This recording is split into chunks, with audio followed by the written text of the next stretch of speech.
ดีทุกท่านนะคะ Good morning everyone. Now on behalf of Vidyasirimedhi Institute of Science and Technology, we extend a very warm welcome to all of you today. Vistech was founded in 2015 by PTT Group, and we have other main sponsors. For example, the School of IST was sponsored by SCB.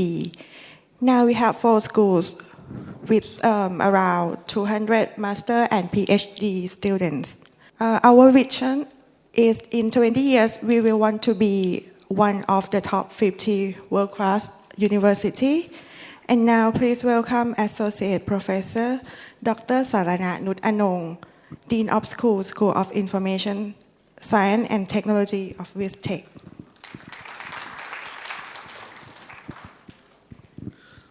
Hi everyone. So basically, well, I'm the guy who forced everyone to travel to Rayong. Right? So I hope I hope you have a fun and productive day today. So let me give a quick introduction to what Vistech is all about. All right, I promise we have only one slide for this. As Kun Pung said, we are heavily funded by companies from the PTT Group and then extended partners as well. All right, so why are we doing this? All right, I mean why do they pay us to do this? So basically the PTT Group wants to advance the science of Thailand, and a lot of things you can't really wait for the Thai government to initiate. All right, you do it first, and if the government thinks it's good, then they come and help. So Vistech is like that. Okay, the PTT Group thought that it would be cool if we can have a research university specialized in science and technology in Thailand, and they went ahead and established Vistech. So we are a private institute. This means that all the money comes from industry, all right? But it's not for profit, as in this is something that all these sponsors donate to the society in order to advance science and engineering research and education in Thailand. So, you can see our sponsors there. So let me get started with what I'm gonna talk about today. All right. So let me reintroduce myself. I'm the acting dean of IST. Okay. I just took this job last year. And I'm also the director of AI research .in.th. So we haven't decided on the acronym yet. We'll probably call it AI research for short. All right, and that's the URL as well. So first slide. All right, I'll start with something pretty funny and something that everyone knows about Thailand already. So my background, all right.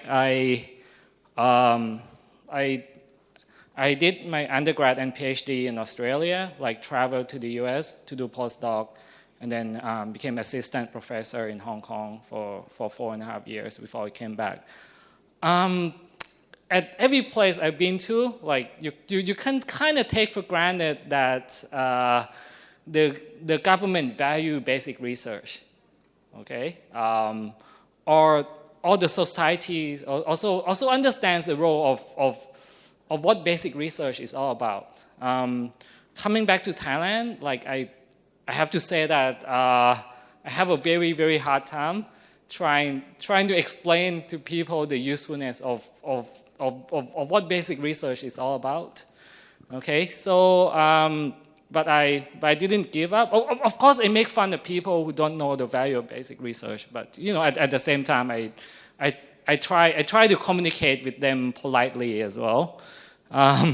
So yeah, but this is how I feel like, all right. Even with Deepa, like one of the first few times I went to talk to them and say that I want I want our research center to do basic research as well.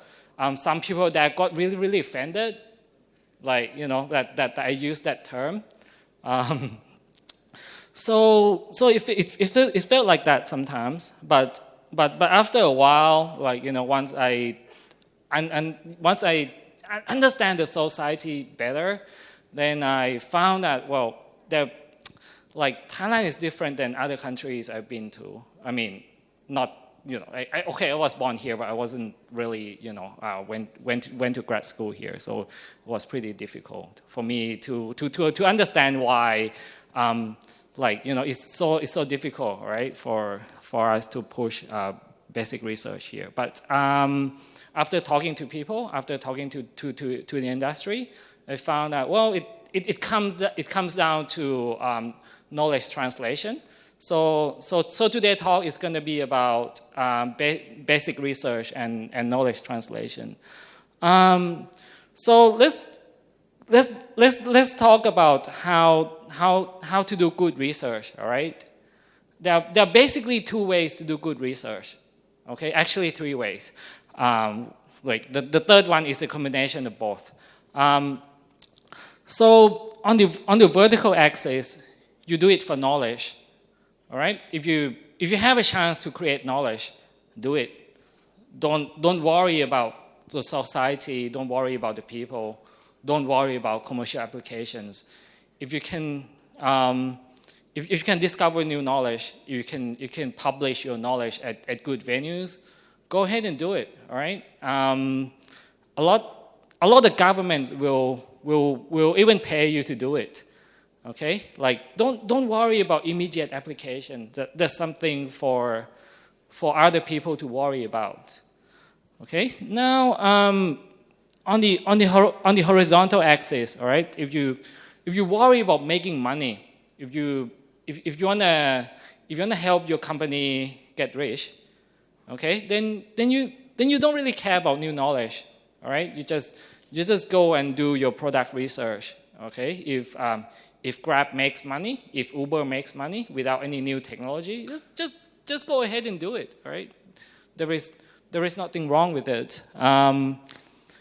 But of course, all right, you can do both, as in, you can try to generate new knowledge that's useful. Okay, that's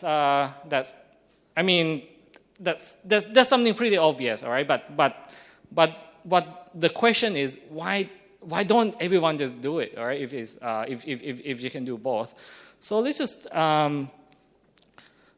talk about the language that I'm going to use here, like in this talk.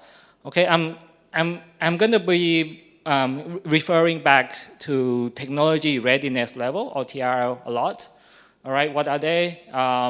We don't have much time, so I say when you say 1, 2, 3, it's just basically basic research.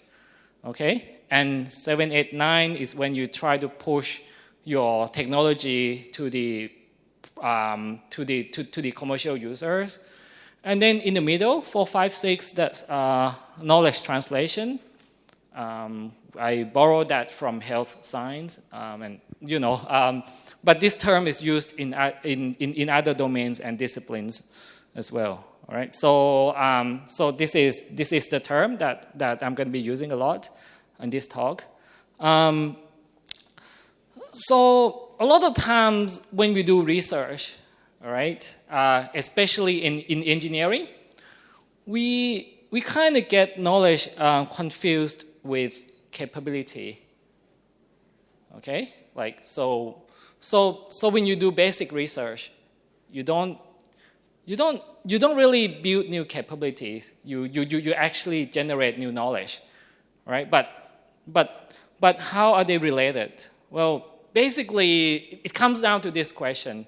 When I talk to people from the industry, all right, they'll come to me and say like, okay, I got this, and I know I want to build it better, all right? So a lot of professors here, okay, if they know what they're doing, they can turn that into a basic research question pretty easily by saying that, well, we need to know more about X in order to build a better Y.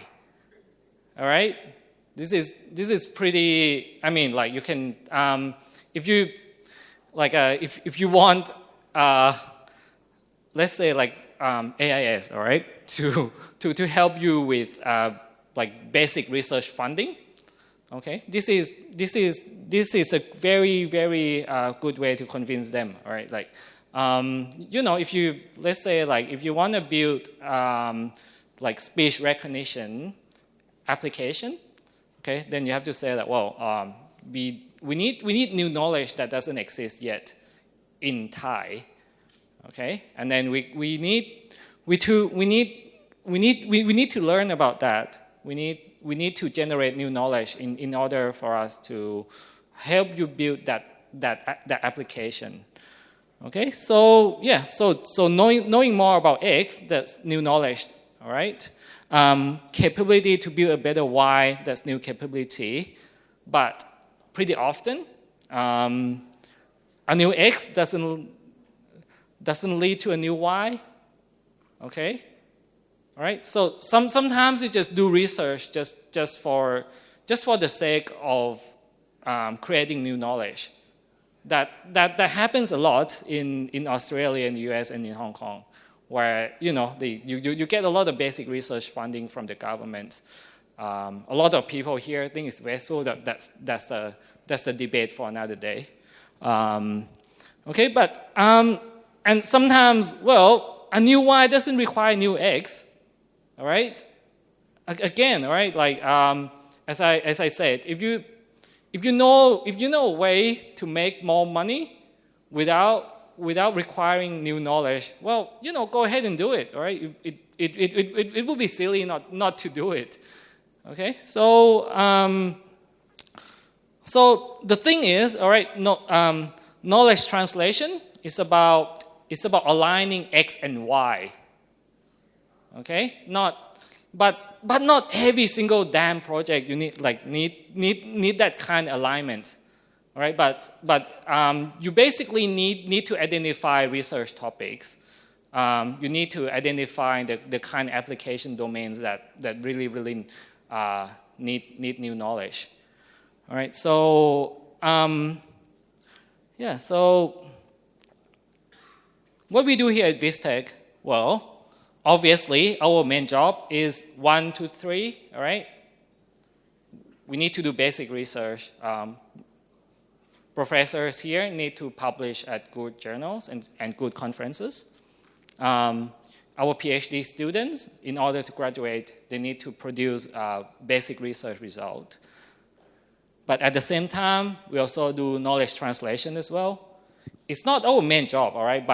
But we do that in order to show the world that we are relevant.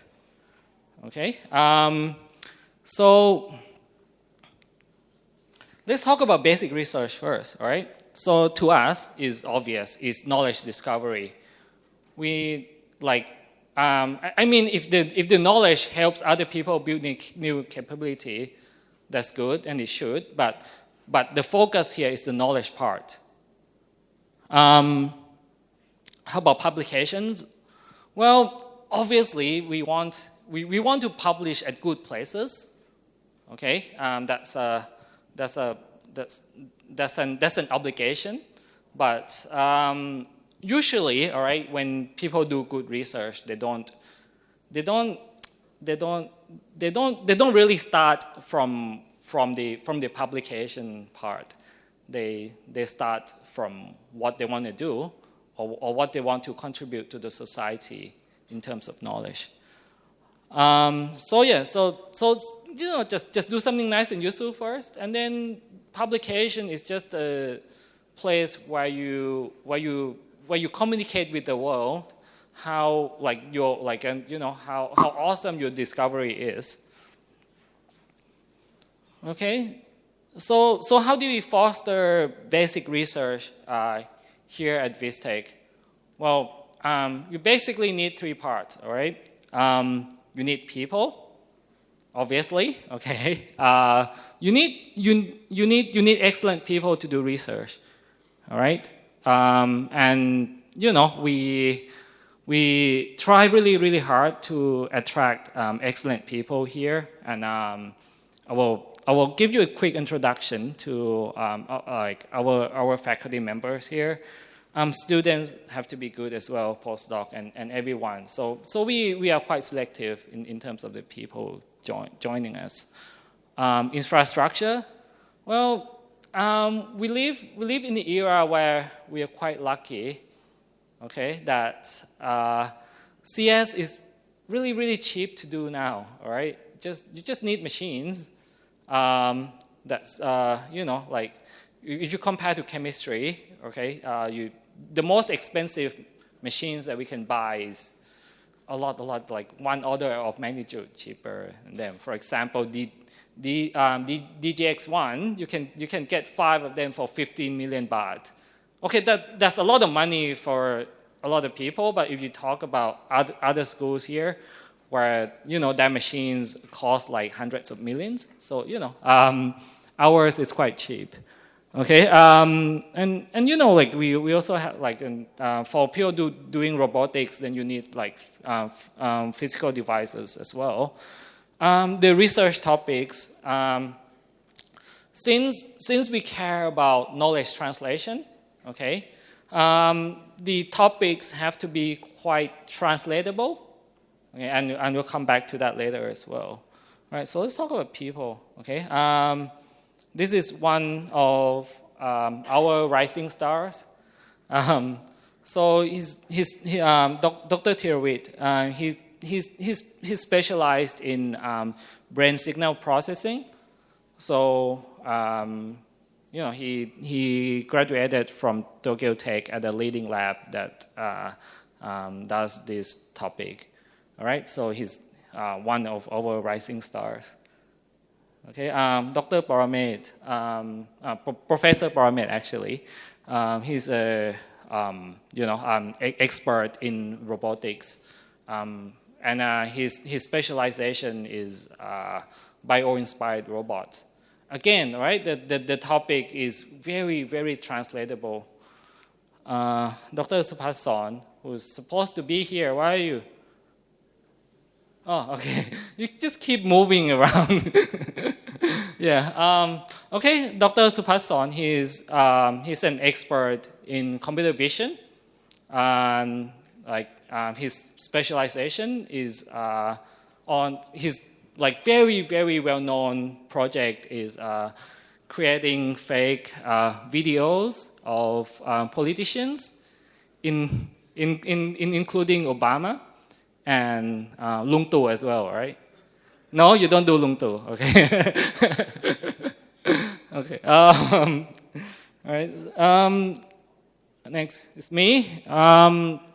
So basically, well, I don't do ML. I'm actually a database person, and I do. Basically scalable machine learning, which is not exactly machine learning, all right, if everyone knows what I'm talking about. Ekapol, who is not here because he's in the wrong bus, always make fun of me that I only know how to do nearest neighbor, which is true, all right, but he doesn't know how to write SQL, so I'm fine with that. Right, so I also do data-driven systems. So like all these scalable applications that require data engineering, that require large database to handle. All right, so my research interest. Infrastructure, well, not a lot to talk about here. We have nice buildings, as you can see. Buildings, I mean, if they're nice, it's good, all right, because it's a place for people to interact. Nice meeting room, it's a lot easier for researchers to sit and meet and discuss research. And it's also where we keep our instruments. If, the room is good for your instrument, then you maintain it easier. The instruments themselves, all right, we also have like high performance computing resources and all these robotics and sensor devices. And other supports, right? This is something that I want to talk about. It like one of the reasons that stopped me from coming back to Thailand earlier was the basic research grant. Okay, because it's like the pool is very small, right, and each grant is not big. Then basically, what Vistech offered me and other professors here is money to do basic research right away. All right, so every professor here also has like a basic research money to start up with. So but of course that doesn't have to come from your university. That should probably come from the government. Right. So research topics. We're not a traditional CS department, and the reason is that we cannot cover every single damn thing that CS does. That's a little bit too broad. All right, and some of them are not translatable. So we do focus on specific number of topics. So these are basically IoT systems. Systems, we also don't do like all kinds of systems, mostly data systems, machine learning, robotics, and bioinformatics.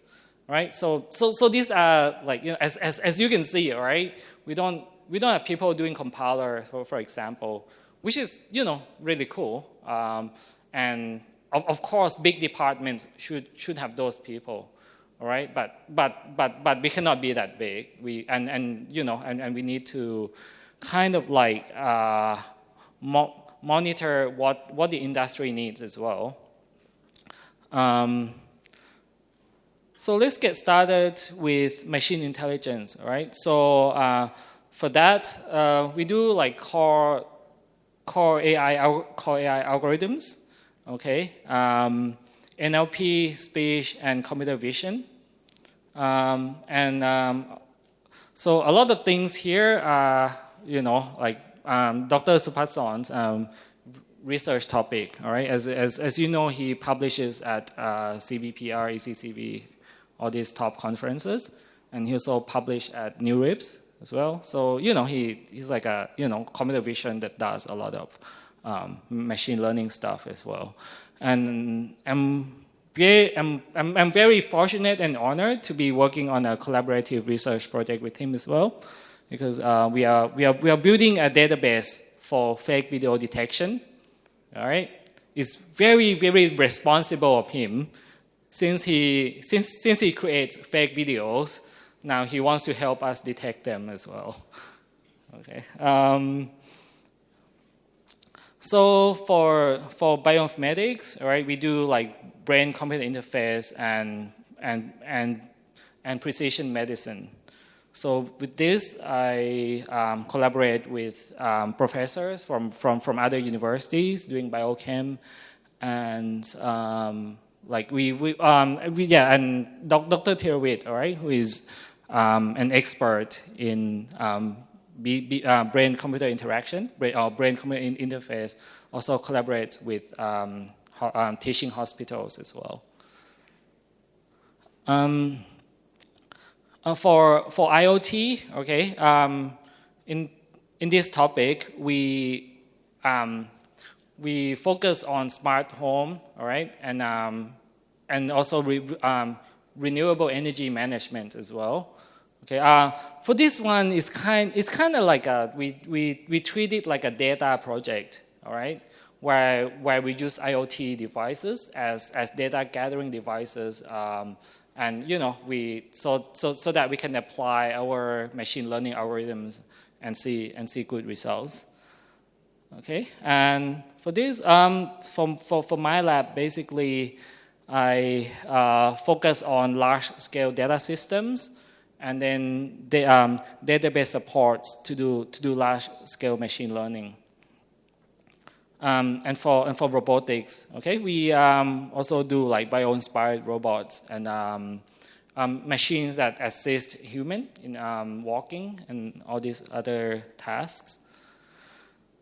Okay, so with all this, all right, knowledge translation.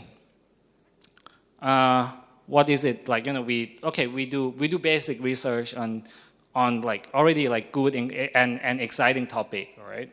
But when you do only 1, 2, 3, that's just knowledge.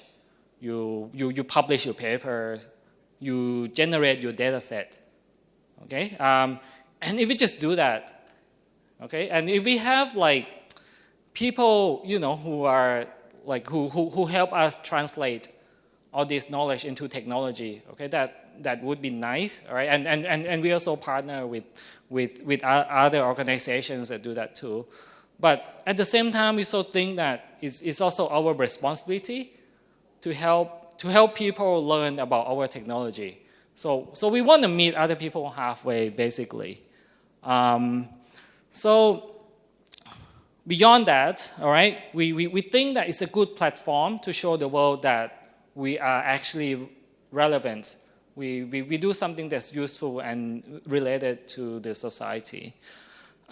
Secondly, I think it's a nice exercise for professors to keep it real, all right? Because when you do translation, then you like have a nice idea of what kind of new knowledge that you should generate in order to be useful to the society.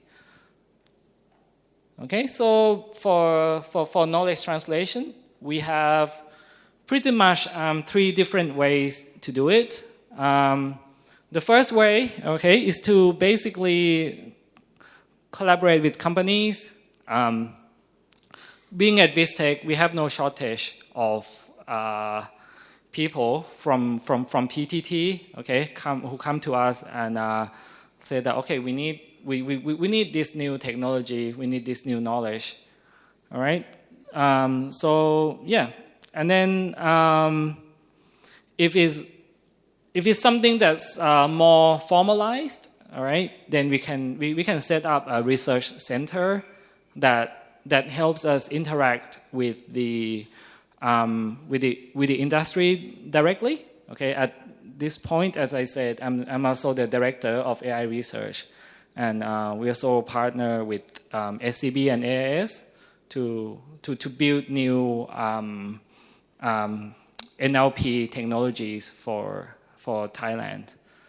All right, and last but not least, well, we have NASDA, all right, where they're directly responsible for knowledge translation. At least I believe that's what they want to do now. Is that true? Anyone from NECTEC here? Do you guys do knowledge translation now, or do you still do basic research? According to my knowledge, the NECTEC, our lab also try to build a knowledge tree mainly for like Thai language. Yeah. Okay. Yeah. So like we, these collaborative efforts are also formalized in terms of MOU with NASDA, okay, and we're gonna have collaborative research projects with NECTEC and biotech as well. All right, so like we, so they've been doing this for ages. All right, so it's a good idea to involve people with like strong track record and experience to help us. So concluding remarks. Basic research, well, do something nice and useful first, publish at good places, All right, key components: people, infrastructure, and research topics. Knowledge translation.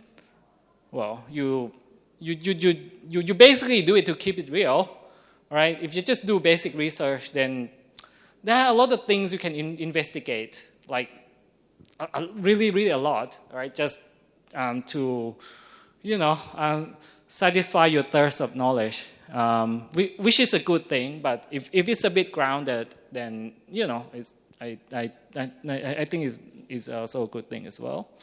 It's also a platform for industry projects, all right? Setting up research centers and collaborating with national labs. So yeah, that's pretty much of the content today in this talk. If you guys have any question, please feel free to go ahead and ask.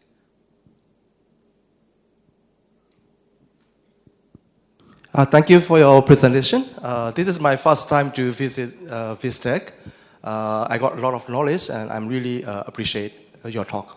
My question is, how about the international collaboration with the VISTEC, such as like inviting visiting researcher, visiting professor, and as you told, how many posts for the postdoc or something like that? Okay, that's a very good question. I should have mentioned that in my slides, all right? So basically, we have a lot of professors visiting us from overseas. My background is Hong Kong, so I invite my colleagues from my former university to visit all the time. We also have a strong collaborative research relationship with NTU, right? So NTU professors come to us all the time. At this point, we haven't formalized all these efforts yet, all right? So they just come to visit us as short-term visiting professors. But of course, as things get strengthened, then we can make it more official. But the thing is, my philosophy, and luckily is the president's philosophy as well, is that if it doesn't need an MOU, why do you need to create one? All right. So researchers in academia, they are really free to collaborate with each other already. Right. So let's say if you want to, if there is a project, all right, that we can work together and work with NECTEC as well. That also would be a good venue to collaborate. In terms of postdoc, basically each professor can hire 3 postdocs and is they don't have to use their research grant to do it. It's a head count. It's more like a lab head count.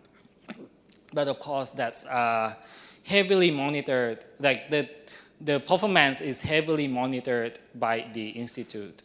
This means that you got to be very certain that the guy you hire is going to perform. So we try to a lot of people have the quota of 3, but they don't use it up for this reason. Yeah. Yeah. Thank you. I'm very glad to know. Yeah. Thank you. About your lab is about data scalable. I'm wondering which scale of the data that you hold now, in petabyte or hundred of petabyte, and about your facility now. Okay. So it comes down to this question: how big is your data? That's good. We are for bioinformatics data. Okay, we are dealing with multi-terabyte scale. All right, it's not really big, but if you talk about running machine learning algorithms on it, then it's something that's quite challenging. In terms of scalability, there is another dimension to it as well. For example, if you do like a machine learning problem with a lot of classes, where each sample can have like multiple labels as well, then the size of the data may not be big, all right? But let's say that if the number of classes is large, for example, like 20,000 or 30,000 classes, then you need a more scalable method to handle the learning process. And what people do, all right, when they encounter this kind of problem is that they actually turn machine learning problem into a database problem. As in they use instance-based learning in order to perform machine learning, all right? So yeah, in terms of scalability, we also do that as well. Yeah, thank you for the question. Thank you.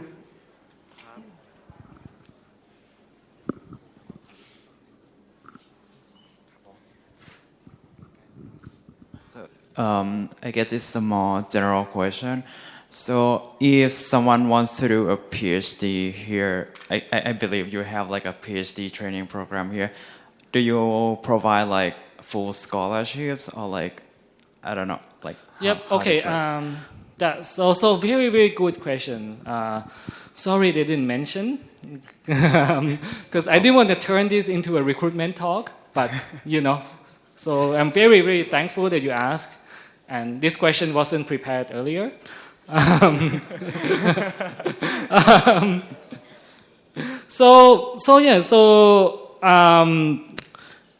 It would be equivalent to a fellowship, all right? So when you study overseas, all right, there are multiple ways that they can fund your PhD. For example, it could be TA, RA-ship, or fellowship. Okay. What we offer right now is something that's equivalent to the fellowship, where we just give you money as a reward for your academic excellence during undergrad or masters, and then you can, you don't have to work as an RA or TA in order to earn that money. But of course, if you want to work, if you want to do something extra, well, you can, and you get extra money as well.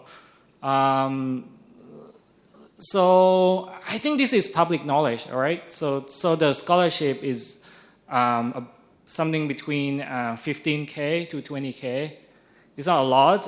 If you go to the industry, a lot of us will probably make more, all right? But like you get that money and get a PhD in the end as well. So I believe that's a good deal, right? I know that CU pays more now, all right? Okay, thank you. Yeah, thank you. Hi, thank you very much for such an inspirational talk. My question is, I have seen that there is a great objective towards these whatever has been described. I'm just wondering that you were talking about collaboration. So collaboration is in terms of input. I mean, we are just processing the data and knowledge, and just the outlets are just the publication venues. Are we in the collaboration parties and collaboration venture involved? Any stakeholder which is making use and making real world impact? Okay, yeah, thank you for the question. Again, very, very excellent question. What is the collaborative research model? All right. There are many ways to do it, all right? And I would say that at level 0, right, is when they just buy results, okay? We don't quite do that here, and we are very, very fortunate that PTT understands that. All right. So basically, the framework that I use to communicate with PTT and other companies that want to work with us is that, well, you got to think of knowledge transfer as well, at the very, very least. Okay, if you're not gonna send someone to directly contribute to the project, at least send someone here so that they can go back and run a workshop and teach other people about the knowledge that we create here. That's level one. All right, that's level one. Just learn deep enough so that they can teach. Okay. At the next level, they come here, work with us like a team member. Okay, and then again, but they have to go back and help run the workshop. All right. So there are multiple levels, and the one that's happening right now most is probably level 1. Okay. But again, there is another way to do KT, all right, is basically hiring our students, okay? Like all these students that spend like 4 or 5 years on this project with our industry partner. After the project, all right, since we have a very, very strong relationship with our sponsors, usually they get hired by all those sponsorship partners. Yeah, thank you. By the way, working here, all right, you also get free labors from high school students. They are excellent research assistants, okay, and they can help you publish papers as well. All right. So yeah, please say hi to these KV students sitting here today. Okay. So I just learned from Ajahn Pakin that this is which course is this? Yeah, history of science. All right. So yeah. So you know, all these students are here to learn as well, and basically every Wednesday in the afternoon they're free to come to Vistec for most Wednesdays, I guess, right? To do research with us.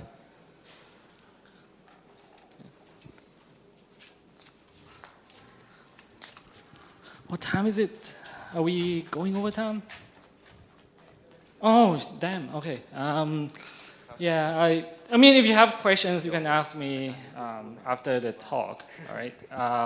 But I think you should take a quick break now for 10 minutes, and then you can come back and, we're going to have a more fun stuff, panel discussion, all right? Hosted by Dr. Ek with Dr. Ek and Dr. Ek. Okay, thank you. ค่ะเดี๋ยวถ้าทุกคนจะเข้าห้องน้ำก็เชิญได้เลยนะคะแล้วก็เดี๋ยวเรากลับมาพบกับเซสชั่นของ AI for Humanity อีกรอบหนึ่งค่ะ Alright, now we're going to the next session and please welcome อาจารย์วิทยวัฒน์จิตรกฤตธรรมนะคะอาจารย์เอกพลช่วงสุวณิชอาจารย์สุภัสสรสุวัจนกรอาจารย์ไกลมือขอโทษค่ะอาจารย์ไกลกมลหมื่นเดชค่ะ For next session the professor will talk about the AI humanity panel discussion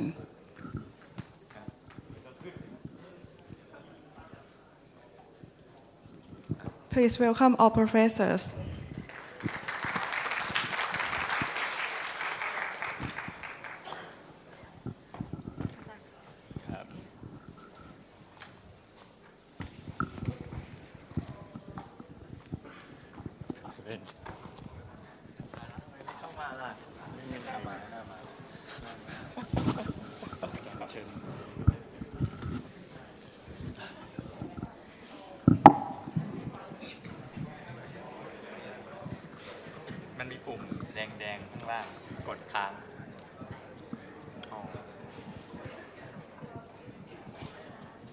Hello.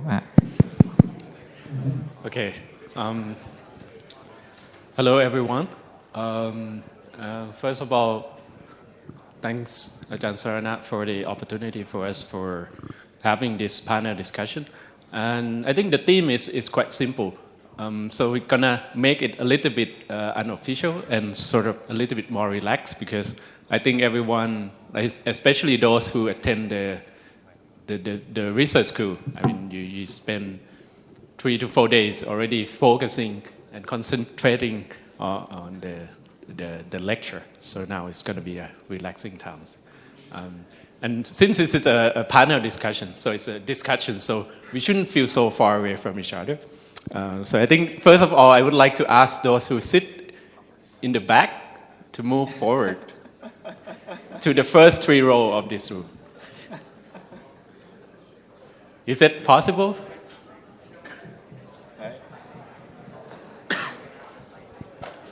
So I think this would make sort of make us close to each other. So we still have some space on the first rows. You know. The first row, especially the first two rows. So just don't be afraid. So this is a very rare opportunity for you to see good-looking faces of our panelists. This is a rare opportunity. Is this some kind of like dynamical system going on? Yes, kind of. Right. Yes. Okay, great. Yeah, thanks a lot for collaboration. Yes. Okay, so I think I would like to say that this is a panel discussion. So we have a panelist, but we also would like you to engage in the discussion. So we have this is the topic of this discussion is AI for humanities. So we don't have a solution, right? So we don't have the exact solution to the problem we discussed. So we want to hear what your opinion are, right? And I think everyone's opinion are important, and there's no right or wrong to the problem we discussed today. So first of all, before we start, let me introduce our panelists. First, myself. My name is Krikamol Muandet. Currently, I'm a research group leader at the Max Planck Institute for Intelligence Systems in Germany. The second person is, what's your name? Okay. Dr. Supasorn. Dr. Supasorn. So currently he is a faculty member here at Wittawat. But before that, he worked at Google's, right? So where is it? Mountain View, right? Okay, he worked at Google in Mountain Views for a few years, I guess, and then recently he moved back here last year, I guess, right? And he worked a lot in computer vision, so that's his main research interest. And I think he is very well known in the computer vision community, mainly because of he developed this fake video. Kind of, if you look online, you see this fake video of Obama giving speech, and he also recently gave a TED talk, right? If I'm not mistaken, it's in London or Vancouver. Okay, about these research topics. So I mean, he know a lot about this AI for humanity because his research also have an impact to the society. So today we hear what is his take on his own research, right? What happens if people use it in the wrong way, right? Do you have any sort of guarantee, or what is the solution to this problem? The next panelist is Dr. Wittawat. So he also currently a scientist at the Max Planck Institute for Intelligence Systems in Germany as well. So he's one of my colleagues. So he received his PhD from GASP Computational Neuroscience Unit at University College London. So it's one of the top lab for machine learning and neuroscience. Before that he was doing his master's degree in Japan, so he moved around a bit, and so now he He's in Germany. So he worked a lot on kernels and theory of machine learnings. So we hear his take on AI for humanity today. And last but not least, Dr. Ekapol. Right? So he's currently a faculty member at Chulalongkorn University in Thailand. And before moving back to Thailand, so if I'm not mistaken, so forgive me if I'm wrong, but I think he did his PhD at CMU, right?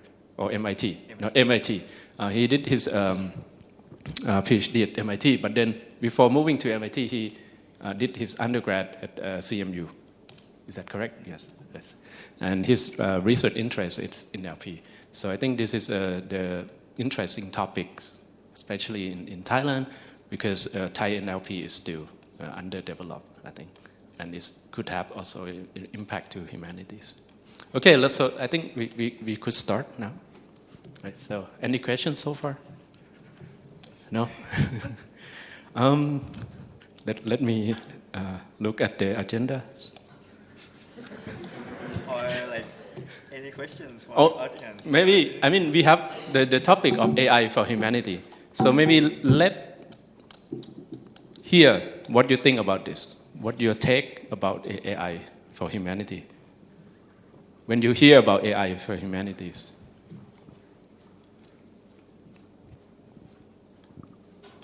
So possibly applications in healthcare, for example? So do we have a more microphone, maybe?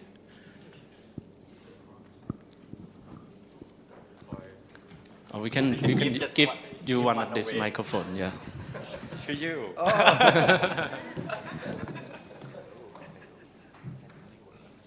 So not really a question. I wanted to actually contribute to the question you asked, that what we can think of AI for humanity, right?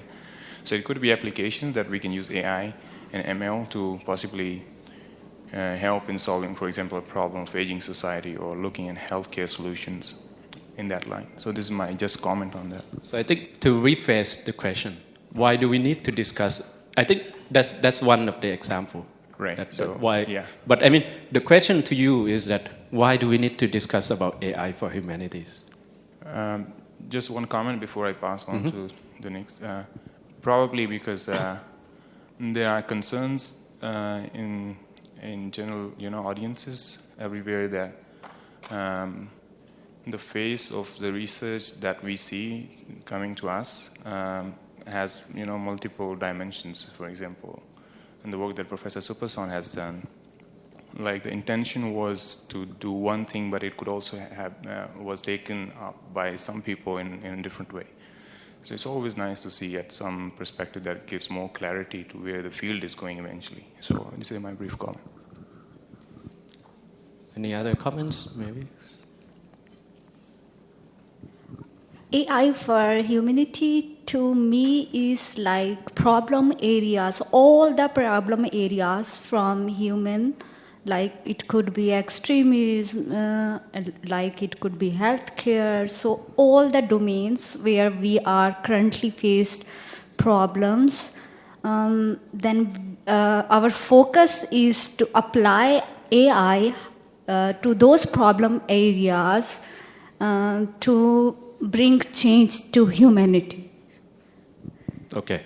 And this AI is again here as a technology and is a domain of opportunities which could be mapped to all those problem areas. Okay, thank you. Maybe from... Let me add a few opinion on my side. Yes, nowadays AI influence little by little to our daily basics, including some kind of good and some strange facilities provided by the Facebook, including some, some app or play making like a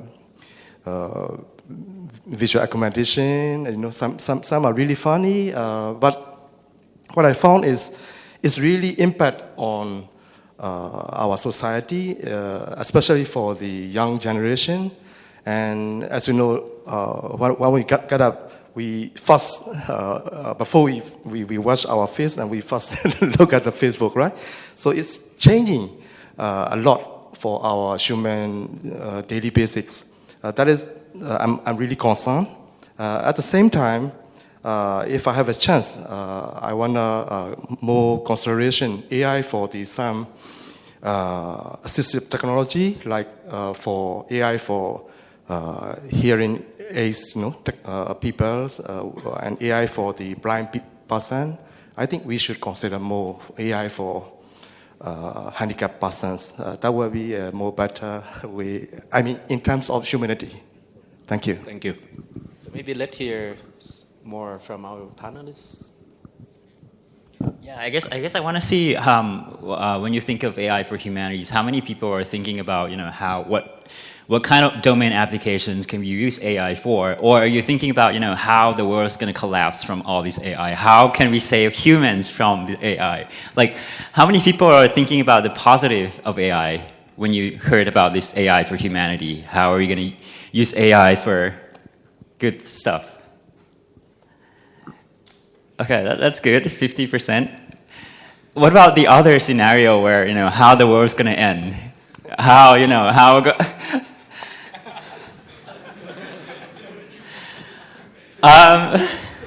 That's good. So when I think as a researcher, I think we have very different perspectives towards AI right now, at least from me. I think researchers also have very different perspective. Even the famous ones, they also have very different perspective. For me personally, I think we sort of see how AI is not working yet, toward the level of true intelligence. And so for me, I'm a little bit less worried than the general public, because I think we sort of see what the problems or what the fundamental problems that haven't been solved yet. And for me, I think we see, at least for me, I see a lot of potential for AI and a lot of prevention that can, if we keep up in terms of countermeasure and stuff like that, I think we can try to force AI to be on the positive side. And that's sort of my impression with AI. Have any thoughts? So I actually totally agree with Dr. Supasorn. So I'm very positive about AI. But I also sort of see why people worried about the negative effect of AI as well. And probably because they are not familiar with how AI works, I guess. Or somehow, I guess the misconception is that AI can think, can learn, and can do everything in sort of as a single agent, this kind of artificial general intelligence doesn't exist yet, and there's nothing to worry about that part. But I think a more worrying thing is not AI, but there are so many more things that you should worry about, like, I don't know, weapon. I think weapon is way more dangerous than AI. It's more like, I guess I once heard one person giving an example of danger of AI, which is like weapon-equipped drone, like attacking drone. So my answer to that is, okay, what do you think about kitchen knife that you use to cook? Is that dangerous to you? So I think it depends on which hand it is in, right? It's the same. I mean, you don't need AI to build like an attacking drone. You can also use human to control the drone to attack, no? I think it depends on, it's just like kitchen knife. You can use kitchen knife to kill people as well. So I think AI, in that sense, it's just a tool. It depends on how you use it. Well, let me try this one. I thought it got to work. It doesn't work still. Okay. Yeah, it's a tool, right? I'll give a concrete example. There's a couple companies that I work with that use pretty much the same technology, computer vision. Basically spy on people or something like that, right? Surveillance cameras. You can choose to like do sophisticated tracking of people. across places to see like, oh, what's the interaction. That's one way to use it. And some people think it's an invasion of privacy. Some people think it's just convenience in life that, there's someone that always look after you, right, for public security. But you can also use the technology a different way, actually. So there's a company called SmartWith.io that they start at a construction domain, basically just monitoring what's going on in a construction site. Yeah, that's a construction site, maybe. So what happened, what they found that, basically in construction, most of the time when there are accidents that happen is because people are careless. They don't wear helmets or like hard hats and things like that, or like gloves or boots, right? So what they did, just very simple, just detect when people don't wear hats, which is very simple from a computer vision point of view. You can get like almost 99% accuracy, right? It looks very simple, but it actually has a lot of implications. Another example is like in a hospital domain, most of the time when people get infections, it's because doctors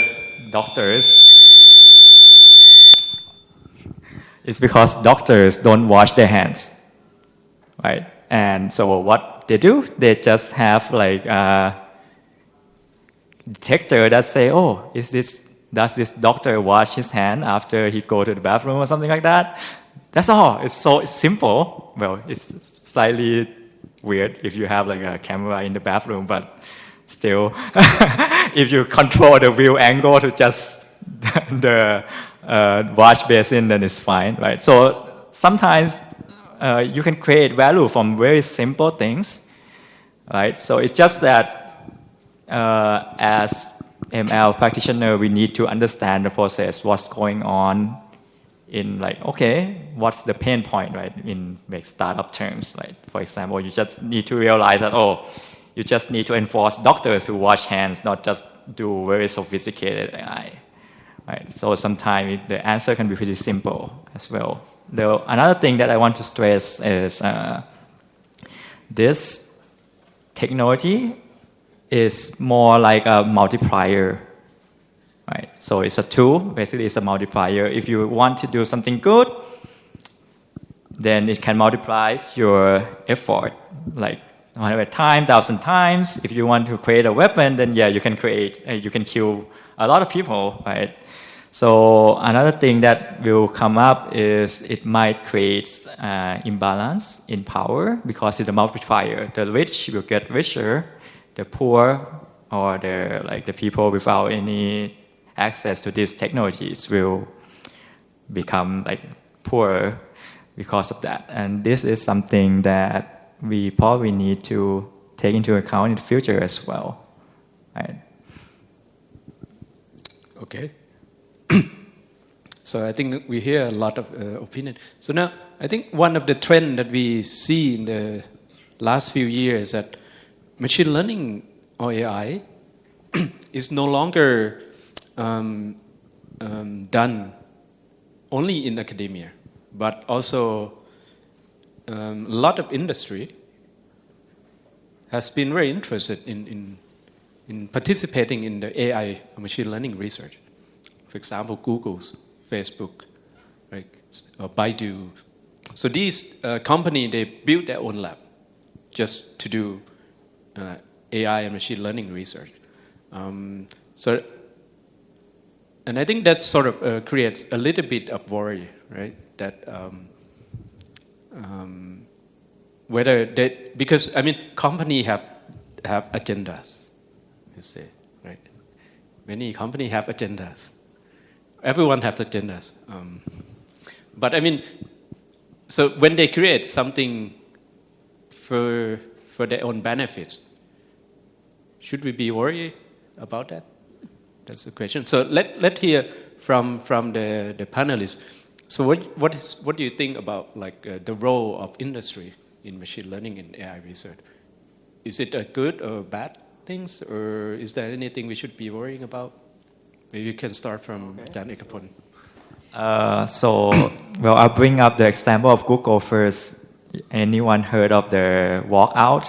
I forgot the name of that walkout, but I think there's a name of that. Well, what happened was like Google was having a contract with the Pentagon about like drones, I think.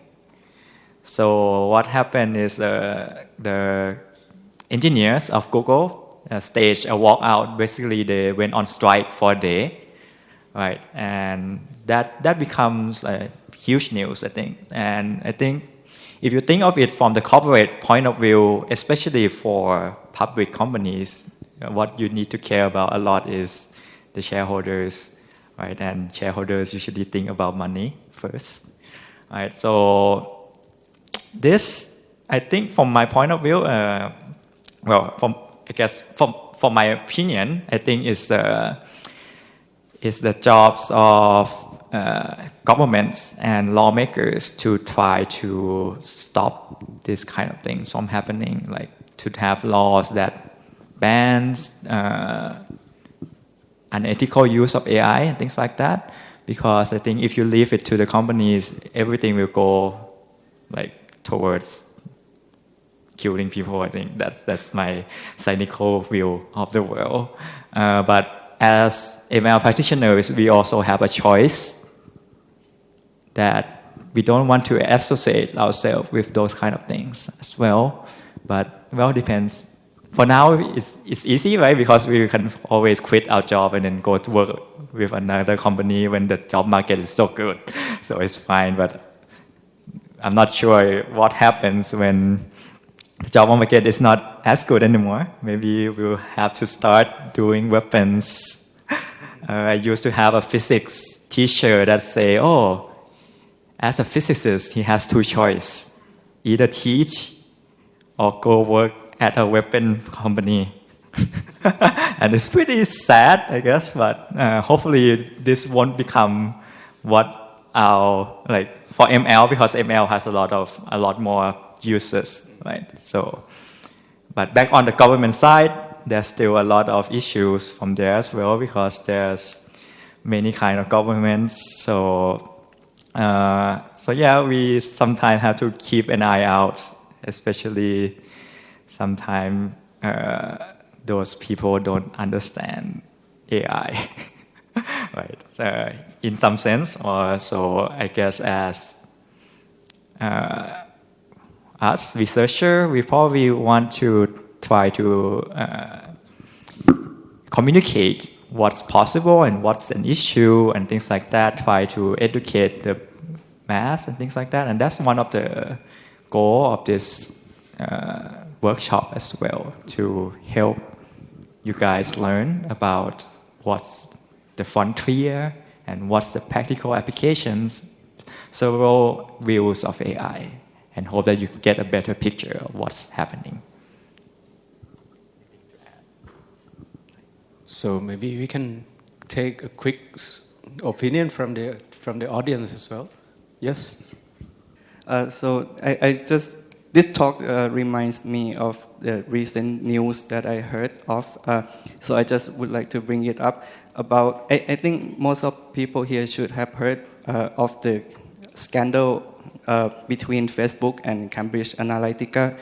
So there was an incident that there was a guy who worked with a data science company called Cambridge Analytica, and he became a whistleblower, meaning that he just go to a journal company and review that the company has been misusing the data that they collect from Facebook. So those included like private profiles of people and the relationship between them. And if I remember correctly, the goal was to use those information to sway the public opinion about politics. So, for instance, they use it to influence the vote, I don't know how do you call it, like the vote leave or vote remain between the two sides of the Brexit campaign.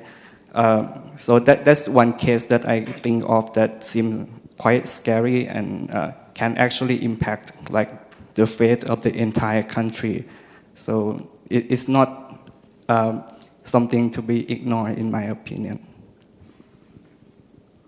So I wonder, like, what's your thoughts on this? On the on this issue. Yeah. So after the so without the whistleblower, we wouldn't have known that this had been happening, and when the things exploded, the government started to be more serious about coming up with regulations on the misuse of data. But I'm still not quite convinced like it would be effective in preventing this from happening again. And I don't know how is it. Sometimes it's like an ethical problem. Like we can say for sure that the company is doing wrong because maybe this has been like common practice in like political campaigns. But I don't know if this thing should be allowed, or is it considered okay to use machine learning AI techniques to like sway the opinions of the public? Okay, so I think I get your point now. I mean, this is my own opinion, so I would pass it along soon. So I think there's no like black and white, I would say, and this is sort of in between black and white, so it's the gray area, and that's the reason why we need to have this kind of discussion, right? To see what would be the plausible way of preventing this kind of thing from happenings. So from election, I think I agree with you that this is kind of a serious issue. Right, so we shouldn't allow any particular individual or any particular entity to influence the face of the whole nations. Right? For example, the referendums in Brexit referendums, and also any election, maybe U.S. election or maybe our recent election. I don't know if that's the case, but I mean, I would maybe pass it along to our panelists, maybe. Any of you have any opinion on this issue? So I'm going to be upfront. Actually, I don't know much about that incident, so I can't give a detailed comment on that particular incident. But it sounds like this is about misuse of people's data, right? And so I'm not sure how much that is to do with machine learning itself and AI.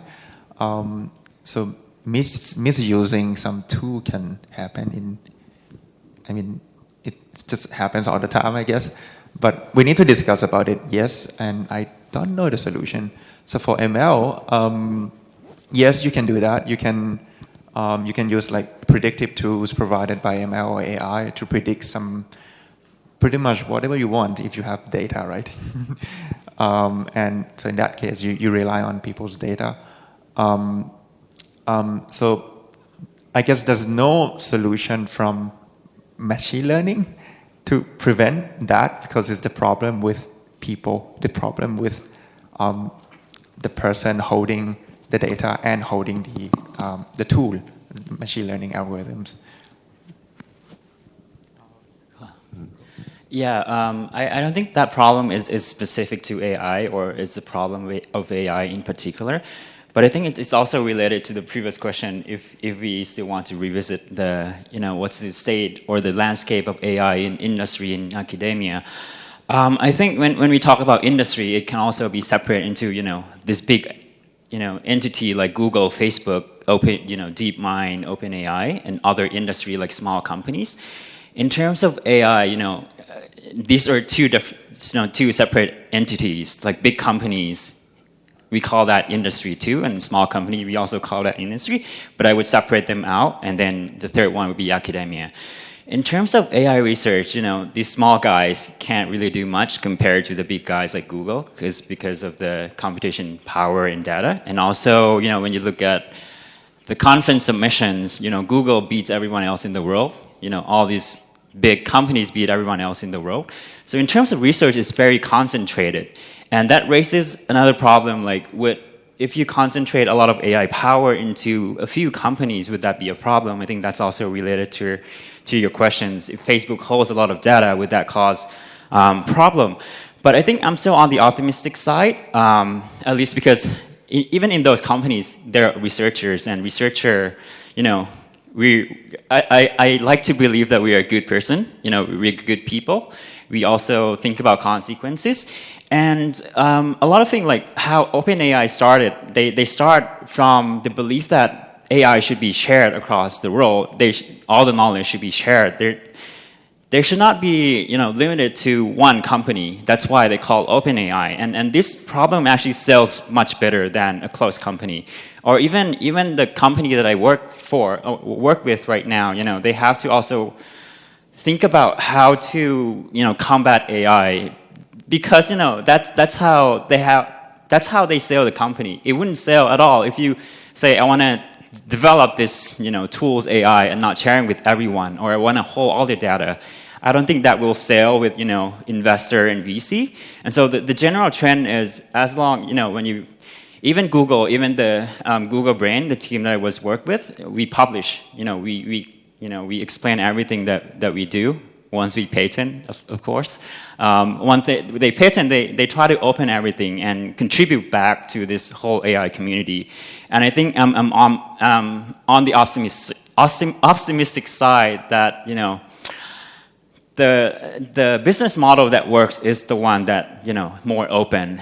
It's the one that will sell better to investor, to everyone else, to the public. And so if everyone believes that, I think the scenario where there's only one single or few companies that hold everything will be less likely. And that's sort of my take. Just a quick question. What do you think of Apple research?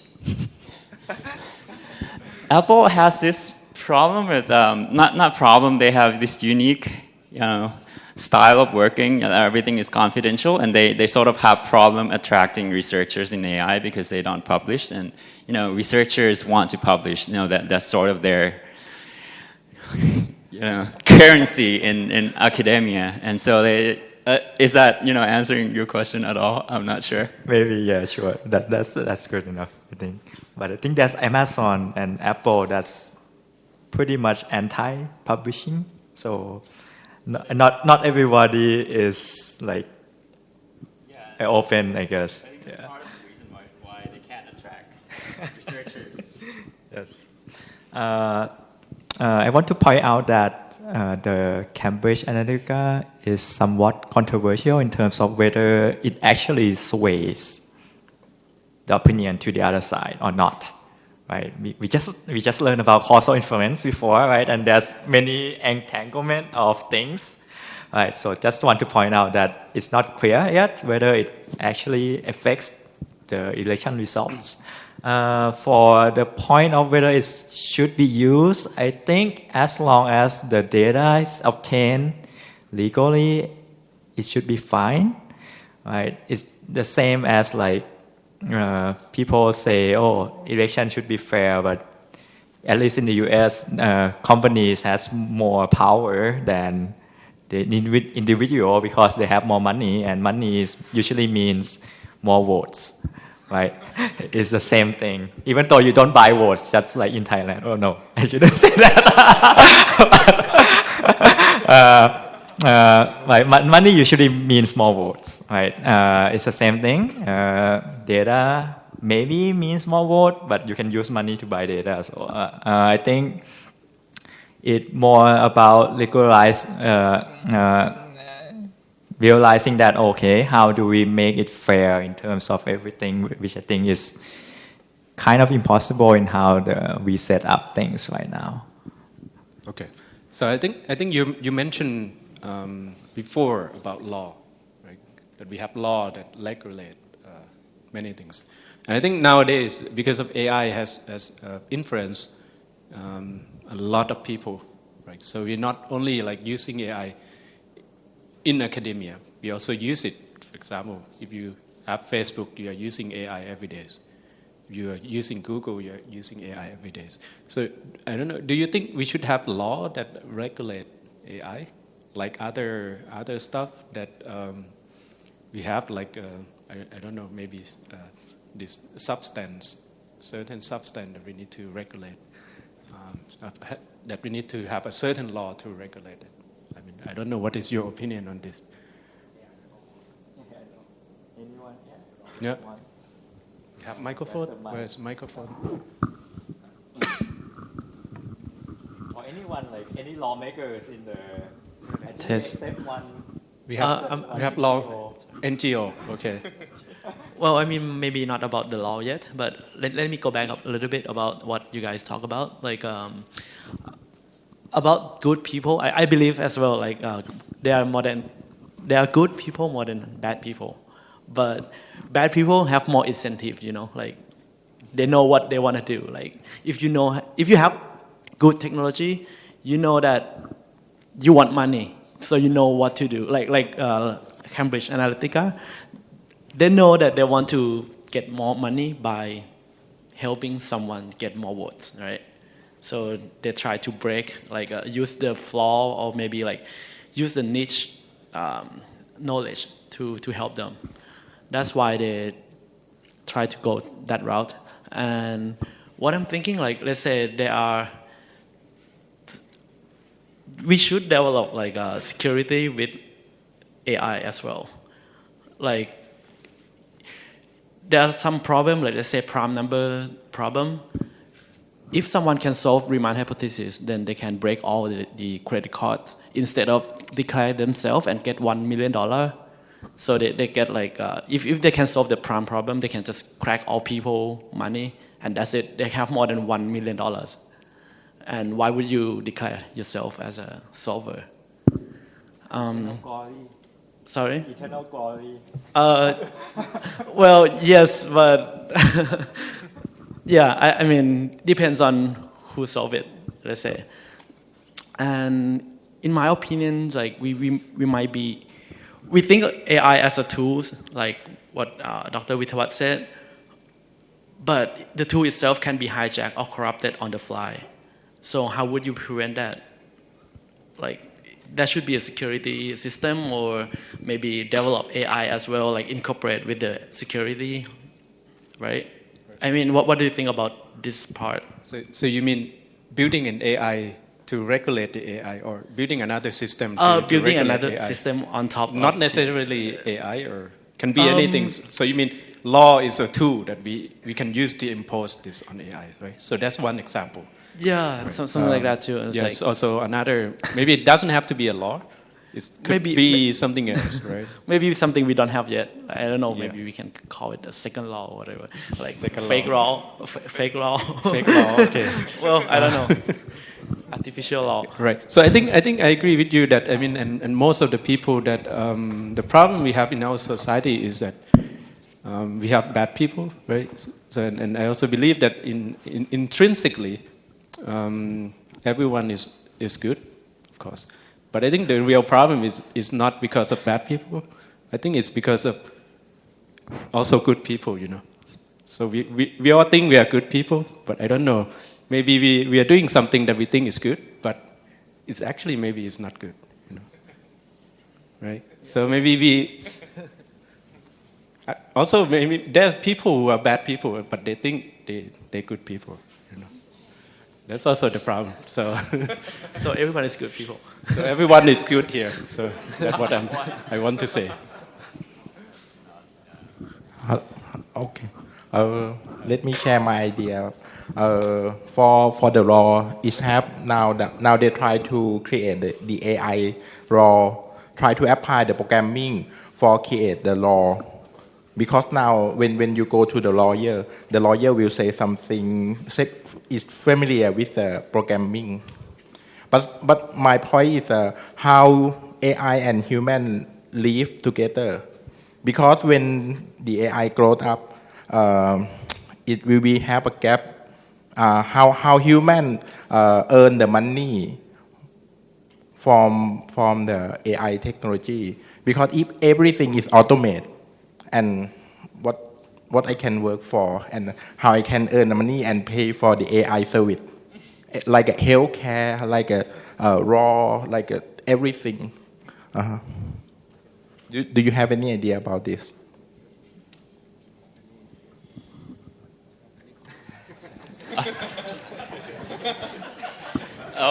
Related No to idea. that, maybe previous point first. I think one practical solution is, as like my work with, fake video, that's creates a lot of excitement as well as people got scared. And I think so. Part of the reason that this forgery detection is becoming more popular is because of the news too. Like people, there's a lot of news about scary headlines. That's bad for me, but actually good for everyone else, good for the community, good for the world. As in, people got really, they start to care about this problem. And have you seen like Black Mirror or all this, robot movies? That actually, in a way, helps people, first aware of the problem and aware of maybe this may have impact. And so, if you can write a book or create a movie that, portray that scenario, that could, in a way, help too, And also, researchers don't really work on that problem because there's no money in it. There's no fame. There's actually a lot of progress on forgery detection, but it never made into the news because it's not exciting. And so that's also part of the problem. But if you make it, scary enough, it's both bad and good. One is it makes people too scared, unrealistically scared, but it also encourages people to work on this safeguard and countermeasure. So, in a way, that's also has some good side to it. And sorry, your concern was how to.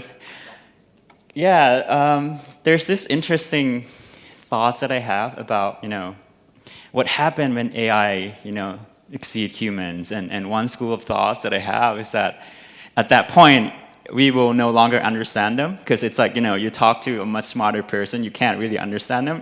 We can't really understand how it works, and there's sort of this one scenario that can pan out, and which is sort of scary. But in terms of the I think in the community, people talk about universal basic income. There are also two schools of thoughts whether the jobs, the majority of the job will go away or not. And this reminds people of the back in the 80s of the Industrial Revolution, where people were also very scared that all the machines will replace human, but that didn't happen. New jobs will be created. And I'm on those thoughts more. I mean, there's also the other thought of, we need universal basic income. We have to pay everyone just so that they have the basic needs. But I sort of believe the other side more. There will be more jobs, creating from AI. And people, the change will be gradual, that, it's not all of a sudden DeepMind solve AI. It's not like, I believe it's not like that. It's going to be much more gradual, and people will find, new jobs and find a way to work.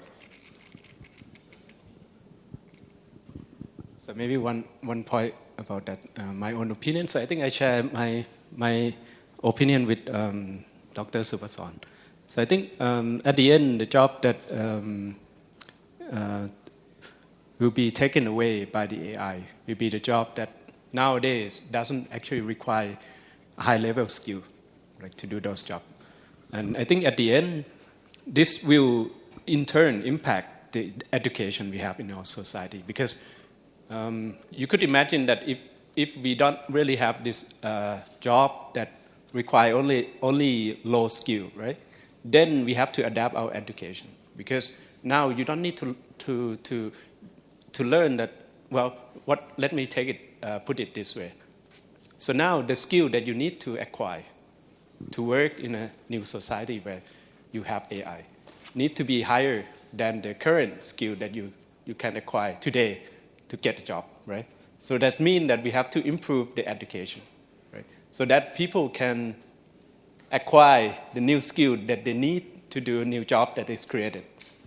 Because those jobs, low-level jobs, are already taken away by the AI. So I think at the end, I think this will impact the society in a positive way. Eventually, that's what I believe in. Yeah. Thank you very much. Yes, so we have.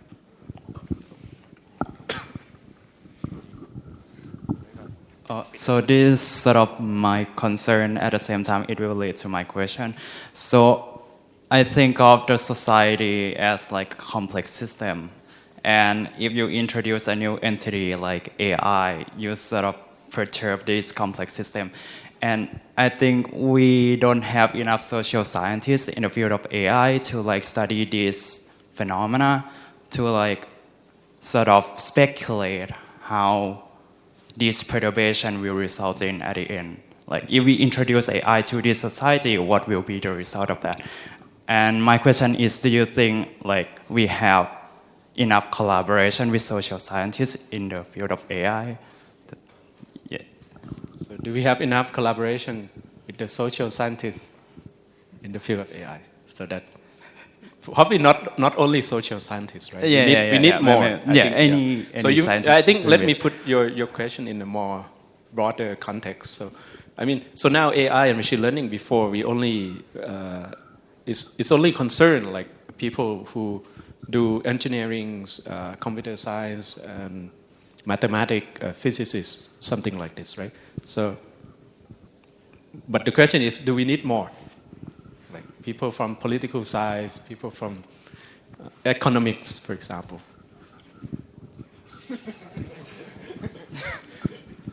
So I think I'm going to address two issues at the same time. So let me go back to the previous point on people losing job. So I think it used to be the case that in a war, so before you fire a missile, you are in a room with a bunch of calculator operators to calculate coordinate. Hey, I'm going to fire there, give me the coordinate, and then it's kind of 20 people hitting calculators or even manual calculation. So that was before the introduction of a computer, right? So now, those people have a job, and the job title is called like calculator operator, or even calculator, like human calculator, just calculate. Now, with the introduction of a computer, those people actually lose their jobs, right? Because they no longer need to do this, like just manual calculation. But it did introduce a new job, like programmer. So computer operator instead of calculator operator, right? So I think it's the same point that with the introduction of with the widespread use of AI or machine learning, there will be new job titles that we didn't imagine before.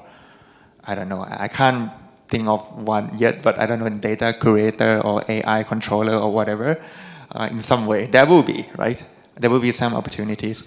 So now, the second issue was more. I think you said, do we need more, like social scientists? Was that what you? Yes. Any scientists. I think I actually didn't understand like concretely what your concern is, but I can ask back a bit, like just back to the issue just now that I said that with the introduction of a computer, so it led to the introduction of a programmer, right, a new job. So at that time, did we need social scientists to study this? Like, so that's a new role, right? So that's an introduction of computers. Did we need anything with the invention of computers? So now it's widespread, like laptops and mobile phones and so on. Did we need back then? Or what is your concern, like concretely? That's right. Yeah. Yeah. So what I think is it like concretely? What is the concern? It's just because like now AI is so widespread these days. Like there are so many applications in many fields, and I think there's a literature showing that there's a growing disconnection between the field of AI and science with other disciplines like social sciences and many other disciplines. And I'm not sure like if that's a good thing. Does that make sense? I just want to add here like a little bit before you answer this. Probably the question that I want to add a perspective into, like, see, as social sciences people have, they're trained to think at things like some of the people who do research or study in social sciences, they speculate things really better, you know, like they can think about a lot of things coming together. And people who study just, you know, fields like most of us here, I think like it comes to the kind of training that we receive over the time. And don't you think people who come with that kind of background, like a guy who knows the politics and economics and is going to work with you at some point, could bring some insight to your work and can actually help to, you know, improve the possibly, you know, aims of the work maybe, or just give a direction to the research that can help us to just look at not really going AI into somewhere where we can't really, you know, point like that. Thanks. So to answer this, I'm going to pass the microphone to Dr. Supasorn. So I was trying to look it up, but I can't find it. But there's actually some work by economists that try to study, like, okay, what happens when a new technology comes in and replaces jobs. And their claim was this technology replacing jobs can't be so fast that nobody, basically, if it's so fast that everybody loses their jobs, then the economy will collapse, everything will collapse, right? Because they will out of work, out of money, and things like that. So the claim of the paper was that you can't go too fast. So everything will regulate itself. So that one thing, that's about the rate of change. It doesn't mean that eventually it won't, right? And when that happens, maybe universal basic income or something like that will help. And hopefully something that will solve the energy problem. I think if we solve energy, then I think everybody will be wealthy. I think one of the limiting factor of wealth is energy, right? And maybe AI will help energy research somehow. For example, like material science, people at material science are starting to use AI to help facilitate their research, finding better materials and things like that. On this side, I forgot the comments. Oh, okay. Oh, about adding social science. I have another comment on that. So recently, in like tech companies starts to have like some humanities aspect into their teams, product teams. They think that having some humanity person in the product team that usually are engineers make the product have more like empathy in it, and it will fit more with the market, right? Because if as engineer we just think, oh, we want to have this product does whatever we want to do the best as possible, but maybe no one wants it, or it has like,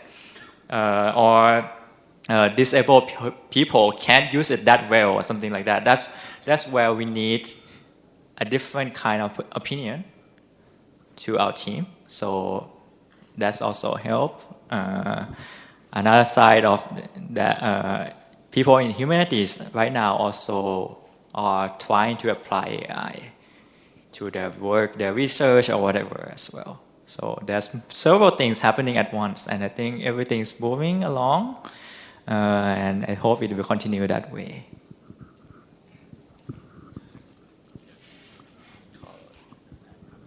So I think my quick opinion is that we need all the help we need. We need all the help we have. So we need everyone, and I think that's what makes AI and machine learning right now so exciting to work in, right?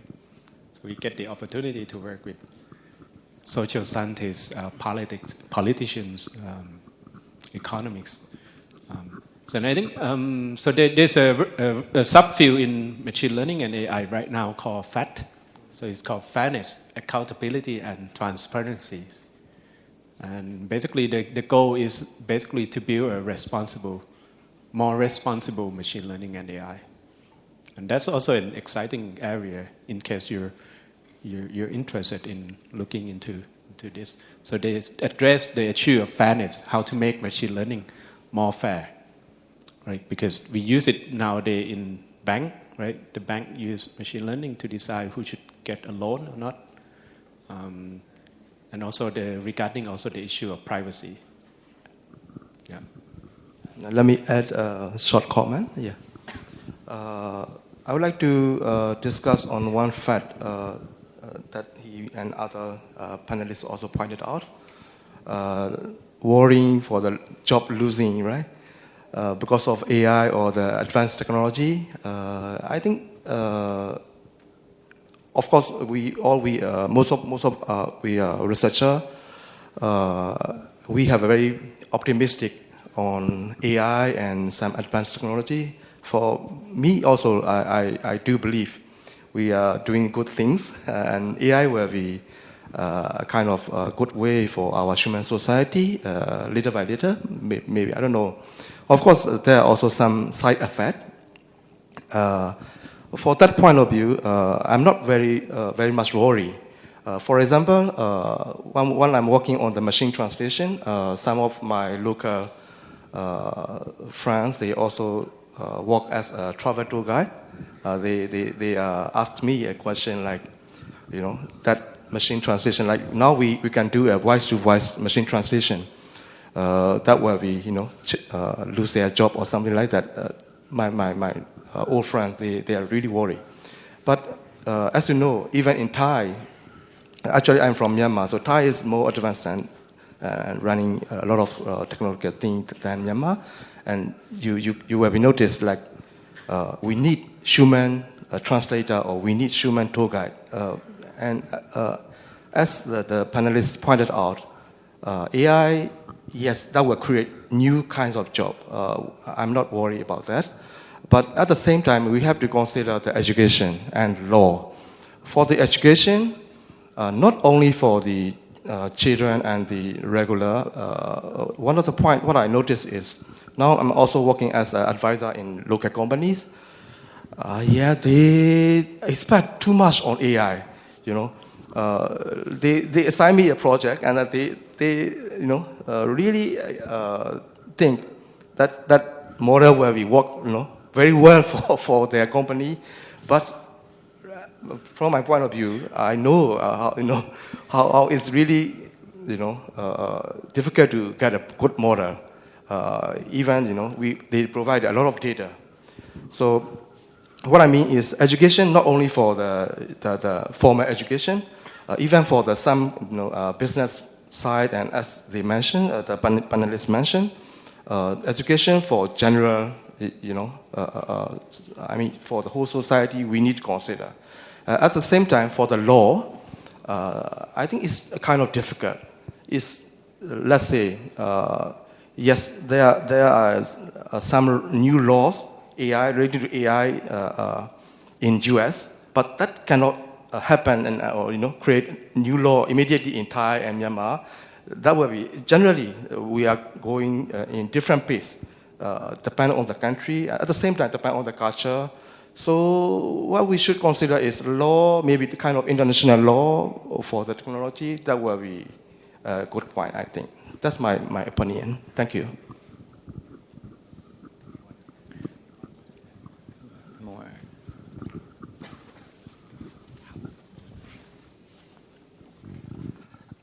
Just want to add some comments and also have you guys read the book from Professor Yuval, Homo sapiens in 21st, 21 lessons for 21st century. I think looking from his perspective as a historian, he add a lot of points that, because everyone tends to talk about job loss, and he says if you look back into the history, that happens all the time. Whenever new technology was introduced, and people ask the same question all the time. but the situation will be different all the time as well. And that's the question that should be asked, like we talked about in here. But also, like the last commenter point out that when we, in the field of research, we know a lot about AI, but when we talk to other people from other fields, such as like from social science or even the legislator, they tend to believe that they understand AI in their own point. And many people I talked to before, they believe that AI is another kind of human. AI can act, can think, they have knowledge, thoughts, they can do the bad things, something like that. So I think like it's our responsibility to educate those people, like what's the capability of AI and what's going to be the future of AI. But in the book that Professor Yuval said that the point of the fear of AI conquering the world, it's because we human have stay like the most intelligent creature on the planet. So that's the reason why we fear that there might be some like more intelligent being happening in the future. So that's why we fear about that. So he said that, oh, that might happen, but what's going to be more scary is that people using that intelligence to help themselves and become more intelligent. So he said, like, anyone who can use AI to enhance themselves, that's more scary. And the regulation should be placed on preventing that. Like, for example, the monopolization of data, because he said that, like, any big company right now has much more data. Any big countries right now generated much more data comparing to other countries, and the rate of generation of data is increasing. So anyone has more data is going to be, much more scary in the future. So how can we prevent it? How can we democratize all the data? Like, oh, you can't have that for your own. Or how can even the government or in the national body can actually regulate that? I think that's the point that probably we should be talking on forward. Thank you. Yeah, I think that's a really good example of how we need to involve more people.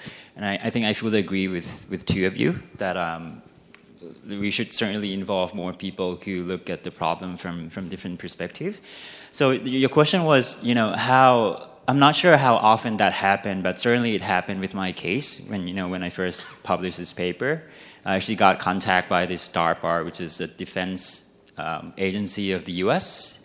I didn't run into any problem. I was invited as a subject expert in the field, and it was a discussion between researchers, scientists, also professor in laws, social science, and even journalists. And we came together and discussed, the social implication of that. I think it certainly happens. I'm not sure how often or the size, how often this happened, but it certainly happened. And I think it doesn't hurt to have more. So I think I fully agree. We need to involve more people who actually understand, the social impact of this. And I think one very famous example is more like, how do we think about the ethical issues of, self-driving cars? I think everyone should probably heard, when the car can drive itself and when there's person in front of it, you avoid it, and kill the driver or kill, the pedestrian. So, or when an accident happened, who's going to be held accountable? And so that's ethical issues which, as an AI researcher, we don't really think about that. But if, this tech goes too far, too fast, then we might have problems. We don't have law to support this. We don't know who's going to be, held accountable when things go wrong. And I think we certainly have to think about that before that happens.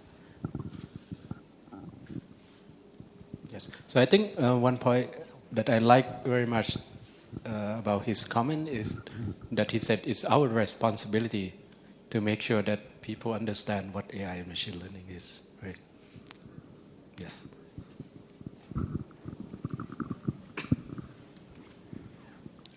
Yes, this is a very interesting debate. I have been thinking on it even before. So I always see it like a law of conservation of energy, like someone was here discussing that we have a pattern throughout our history. I mean, we are not just making progress this through AI. We have been throughout our human history making progress. So we can just pick up that pattern and see that there is probably stability, because when we are losing job, then there are new opportunities, the new system. But there are certain social issues as well. For example, if we see the history, I see AI as, like the guy said, that this is another artificial human, Homo sapiens. So I used to think like that way. So what I always see is that the question is, if throughout the history, if we analyze, then I feel we have got more potential towards human threat. The other thing is all reserved. But with the passage of time, with this technology, not only AI, with just a second, we can destroy the humanity through mass destruction weapons, which we were not before that. So, even these weapons are maybe using this AI for their target analysis and learning. So, this is a great problem for AI. But the problem is that we are not analyzing that this is a multi-dimensional problem. This is not the hand, only hand which is contributing this problem, but this technology which is artificial human is also a problem. So causality analysis should be there. That solution space must come through these both factors. So more social scientists should be involved. How could we make this planet not potential towards a threat, but more towards the peace through this AI? Because we need more learning algorithm with the coordination of social scientists, that how could they help, that we could create interharmony. Because if whatever happened with the Hiroshima, Nagasaki, it were our own problems, it was our own issues, it was grievances to the humanity at some planet. We are less tolerant, we have become more busy, this is technology. So a solution, so these AI tool would be counter towards this problem as well. This is my take. Thank you very much. So that's wonderful. I think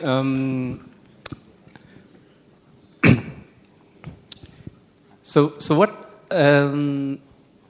yes, so that exactly what we have to keep in mind, right? As we basically develop sort of a new machine learning or AI technique. But I think we're still a little bit too far from that situation.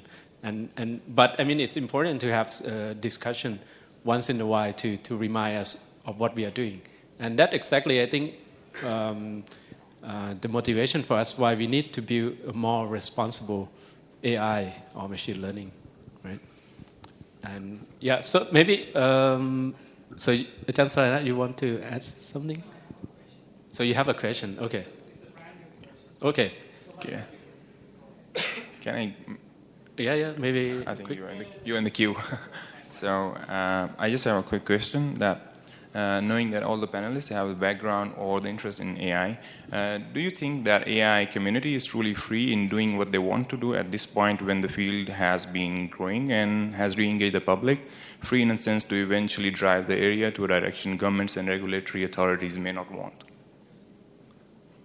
Free, It's free, you mean? What do you mean by free? I just put it a little bit of context here.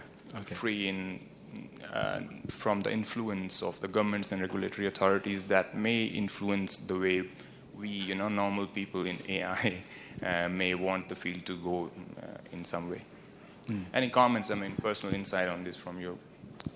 Yeah. Any comments? There is no such thing as academic freedom. That's a myth. Like, all right, we gotta. Yeah. I'm free, as long as they pay me. So I'm free. Yeah, exactly. Right. That actually leads to my question that I prepared earlier. All right. All of you are, like excellent researchers at a relatively young age. Okay. Two of you are working overseas. Two of you are working in Thailand. All right. I wanna hear your thoughts on whether this workshop is called AI for Humanity. All right. But we probably need to compartmentalize humanity into different categories. For your case, for four of you, okay, your immediate community of humanity, all right, is the academia. Okay, we serve the academia by publishing, all right, advancing knowledge, and at the same time, we got to think of the humanity like as a whole. Okay, do you think there is a disconnect in AI research right there? Okay, I want to hear the global perspective as well as the Thai perspective from the Thai researchers here. So who want to start?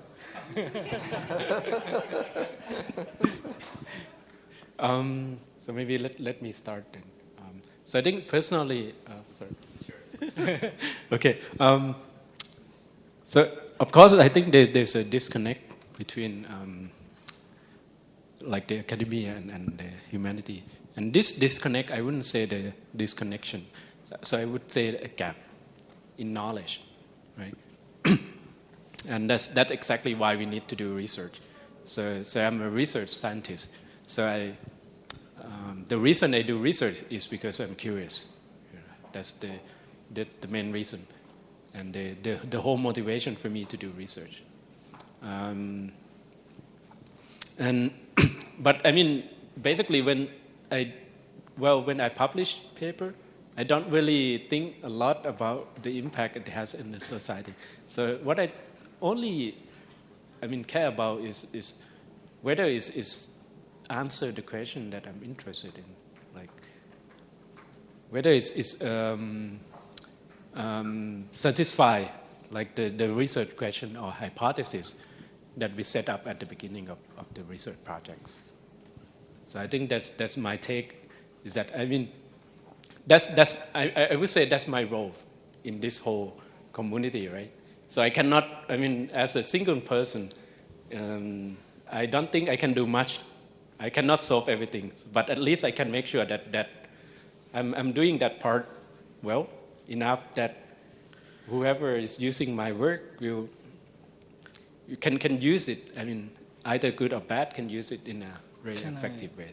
Can I twist your answer and make it sound really, really bad? Okay, so basically you think that you serve your own interest first, and if that serves the humanity as well, then that's a good thing. Yes. So I don't know. Think about. Okay, so we can discuss about it. So think about Albert Einstein, right?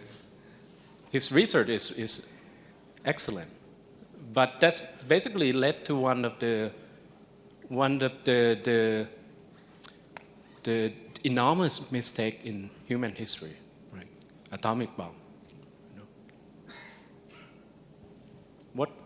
I don't know. What do you think about that? Do you think we should prohibit Einstein from? I don't know if today, if you can travel back in time, and then you meet him in person, what would you say to him? That's the question that maybe you should ask yourself, right? What would you say to him? Hey, Mr. Einstein, you are a murderer of 1 million people in the future. Shame on you.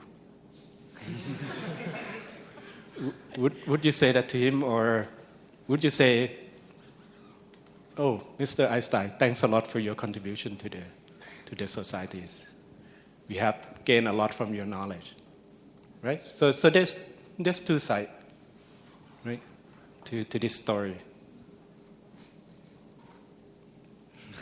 I mean, I don't know. So I would say I don't have a solution to this. No, I think based on the conversation we had with Greg yesterday, right, there should be a class of people safeguarding the knowledge of humanity. They may do that to serve their own interest, but that's their job, right? We should allow them. We should give them freedom to study to master what they want to master.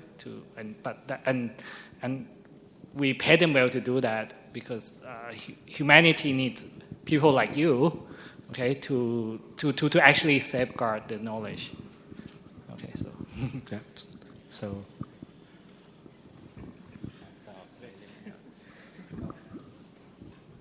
yeah,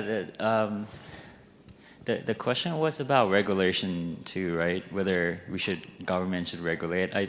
I think it's nice to have, but I don't think that will happen. I feel like it's just very challenging to implement, and it might be impractical to just force researchers to work on this thing. I don't think that's gonna happen, but it's nice to have. I think about the disconnect, I agree that there's a disconnect, and people should talk more to the social science aspect of it. And you asked about global and Thai. I think for Thailand, I just wish we have research. I just wish we have more research. There's not enough, things to even discuss. I think, and that's a situation in Thailand, which we encourage more in Thailand. And I'm just gonna avoid answering that.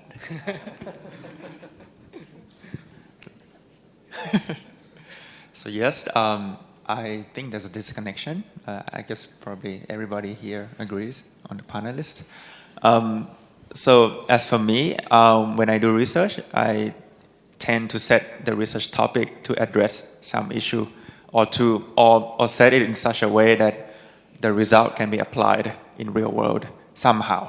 Even though I work on a theoretical side, but I tend to also first think about the end goal. Think about the final application think about what it can lead to first. So if it's just really pure sort of construct that is on paper and cannot go anywhere else, then I wouldn't start, because I think for me that is boring. So it's not enough for me. It's not enough to be just interesting, and then I do it. I just can't. I don't find it interesting if it can't leave the paper. If it will stay on the paper forever, then to me it's not that interesting. But now, okay. So back to the point of this connection to the society. I think so. This issue, we machine learning researchers are aware of this in recent years. I think Dr. Krikamol already said about the fairness, accountability. So which I want to add more. There's one more keyword, which is interpretability. So these days, so we are aware that AI technology may ignore fairness, as Dr. Krikamol already said. Predicting, let's say, credit scoring, deciding whether we should, as a bank, deciding whether we should give credit to this person based on gender or skin color or stuff like that. That is not fair. Or privacy issue. We are aware of this. We are trying to develop privacy-preserving machine learning algorithms. We are also trying to develop more interpretable machine learning models that can give reasons, or may not be complete reasons, but at least give some hint as to why a decision is made.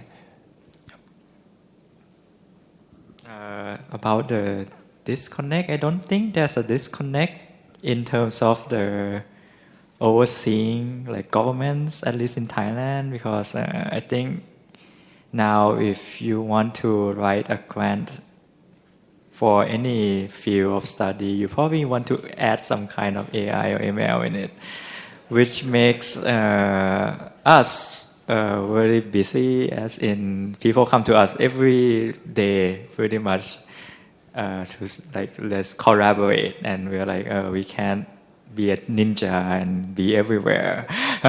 So I think there's a lot of push from outside to like coming to us, and I think that's why I guess I think this came up as a debate either in New Whips or in ICML about like whether the community should focus on ML or not. Should ML be the main focus? I think I forgot, but it's this year debate.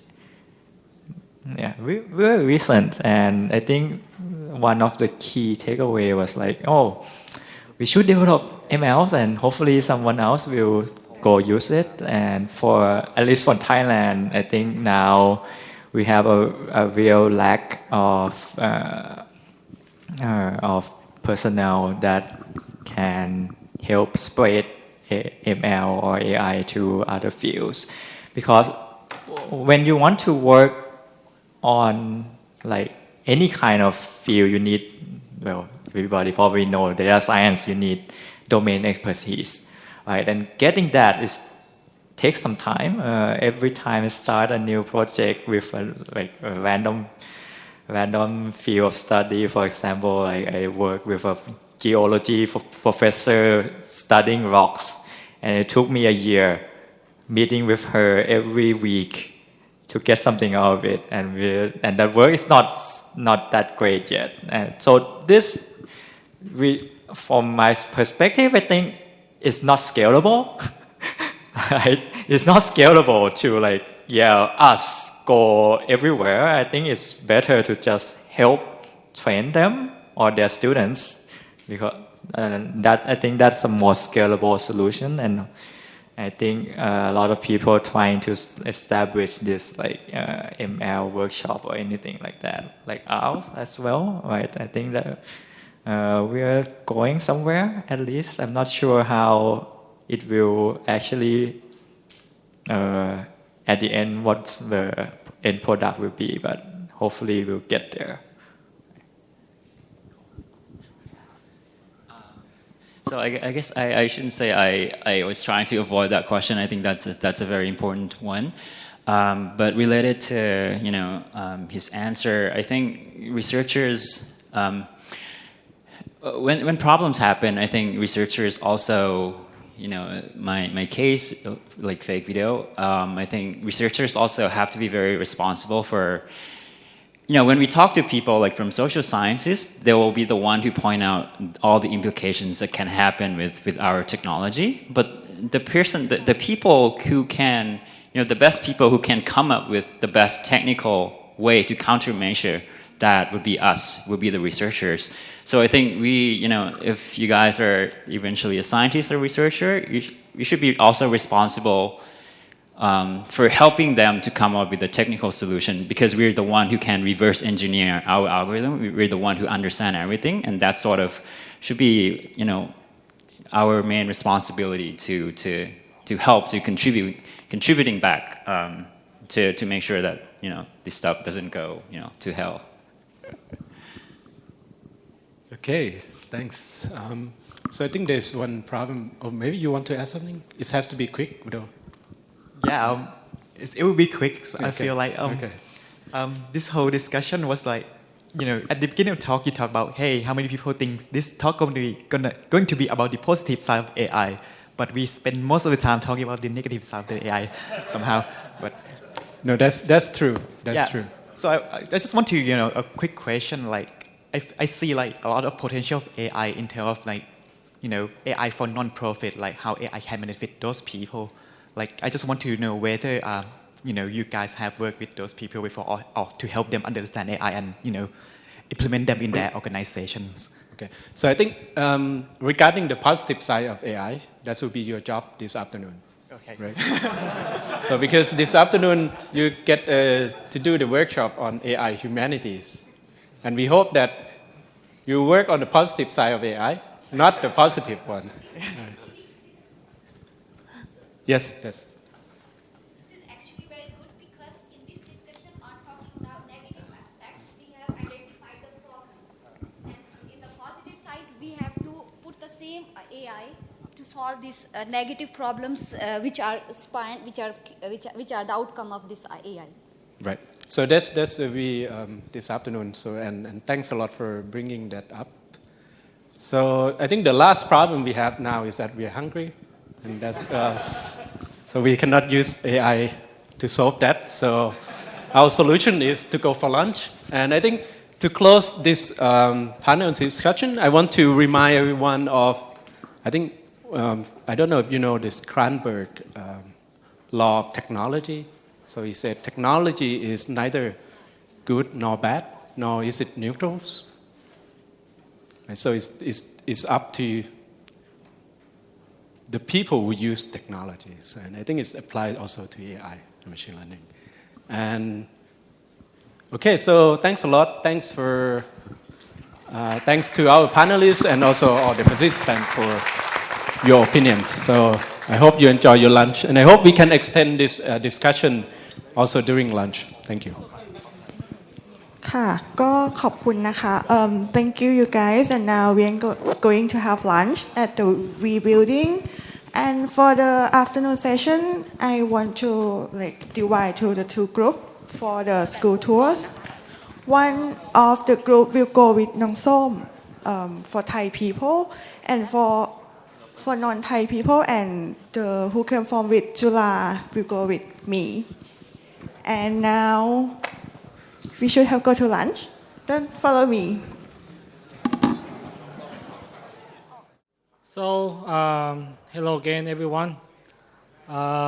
So I hope you enjoyed the lunch and the campus tour. All right, probably a good exercise. It's really good because if we ask you to come back to the to the auditorium right away after lunch, you probably be sleepy. Yeah. So we organize the campus tour right after the lunch. Okay. So now let's get back to something more serious. Okay. By the way, as you know, as you may recognize, I'm not Ekapol. Okay. I'm here because he refused to do it, even though it's his idea. Yeah, but that's okay. I did rehearse a bit last night. So the way that we're gonna run this workshop is we're gonna do it group based. Okay, so you guys will be organized into 8 different groups. So it's basically the post-it that you got. All right, that's a group assignment. So so this might be a challenge for a lot of computer scientists and technicians. Like working with people you don't know. So I hope that this is a value experience for you guys. All right. So let's just get started with the content. So basically, we want to give you more guidelines in terms of what we consider to be useful to humanity or what we consider to be grand challenges to the society at the moment and in the near future. All right. Fake news is basically like something that's really, really important right now. Okay. Global warming, that's actually probably the most important one. If we don't solve that, we probably don't bother solve anything else. Distrust in science, that's also related to global warming. One of the reasons that we cannot get our act together to combat global warming, one of the reasons is a distrust in science. All right, so how do we fix that using AI? Or AI actually makes it more challenging for people to believe statistics or anything they see on the news. Energy and environments. Okay, how we can use AI to help with energy management, for example, or politics. How you use AI to combat corruption or fraudulent election. All right, so that's probably one of the things that there's a big concern, not only in Thailand, in many other countries. Right, so justice and fairness, all these things. Okay, these are just examples. If you find something to be very important, something that's not mentioned here, okay, please feel free to go ahead and work on those topics. So basically, the presentation format is gonna be simple. Since we don't have a lot of time, we're going to ask for 4 slides. Okay, we get only 4 slides. The first one is the context. We want you to explain why you think that the problem that you want to solve is really important, and what in particular about this problem that you want to solve. Okay, and the challenges that you think, right? All these problems are not easy. Okay, so we want you guys to explain the difficulties that we will face when we try to solve all these problems that you mentioned in the context, and the action. All right, you can go big. You can dream big, because at the end of the day, you don't have to implement it. All right, so this is just a thought exercise, basically. All right, think big, dream big, and then resolution. Obviously, you haven't solved the problem yet, so the resolution for this part is going to be the expected outcome, and this is how we're going to run the workshop. Okay, it's going to be organized into 7 stages. The first stage, I'm conducting it right now, okay, explaining all the stuff to you. After I stop talking, you should start choosing your problem domain. It's basically all the points as just mentioned earlier, all right, and something else you think you might want to do. And then now each team member will use the post-it to nominate ideas. All right, all these ideas could be like specific problem that you want to solve. Okay, and then when you're done with that, all team members will have to consolidate all these ideas. All right, and choose 4. Okay, choose 4 ideas or 4 problems within the scope of the topic that you want to solve, and then you'll be spending 40 minutes. So basically, 10 minutes for each idea, all right, and for each iteration, you'll be talking about the problems and the solution. And after that, you will spend 20 minutes to talk about the expected outcome, and then another 10 minutes to wrap up your presentation. So yeah, so this is pretty much everything that you need to do. All right, within the next 100 minutes, you can download this presentation slide using this URL. Okay, and this and this can be the template for your presentation as well. Okay, if you like, we probably have 2 or 3 minutes for questions. Please feel free to ask if something is not clear. chances are, if you don't understand it, probably your friends don't either. But I mean, you can ask me personally afterwards, but it's more useful to your friends if you ask me now.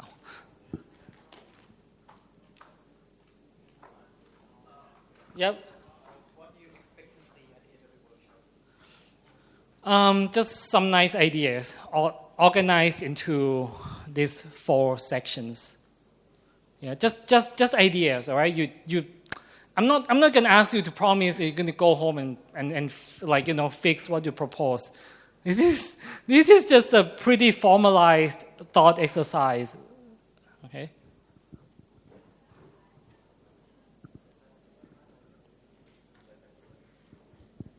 Yep.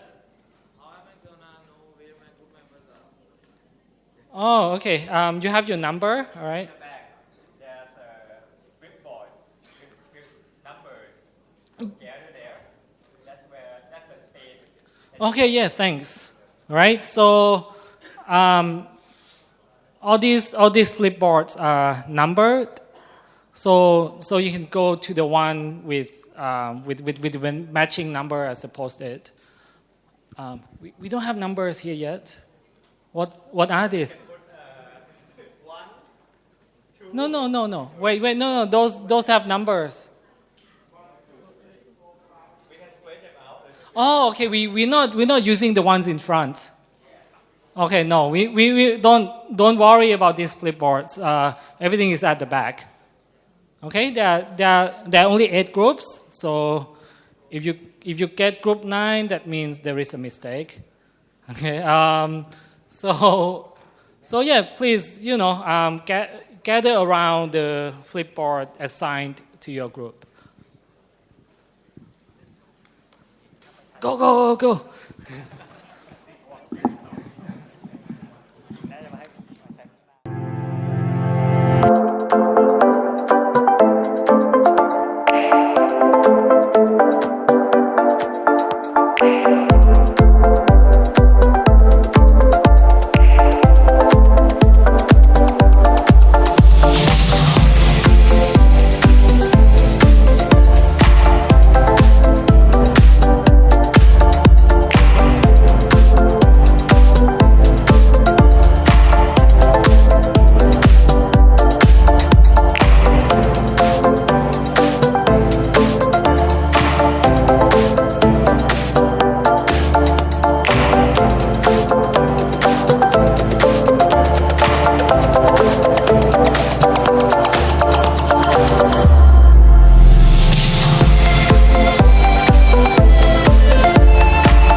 So who wants to be the first group to present?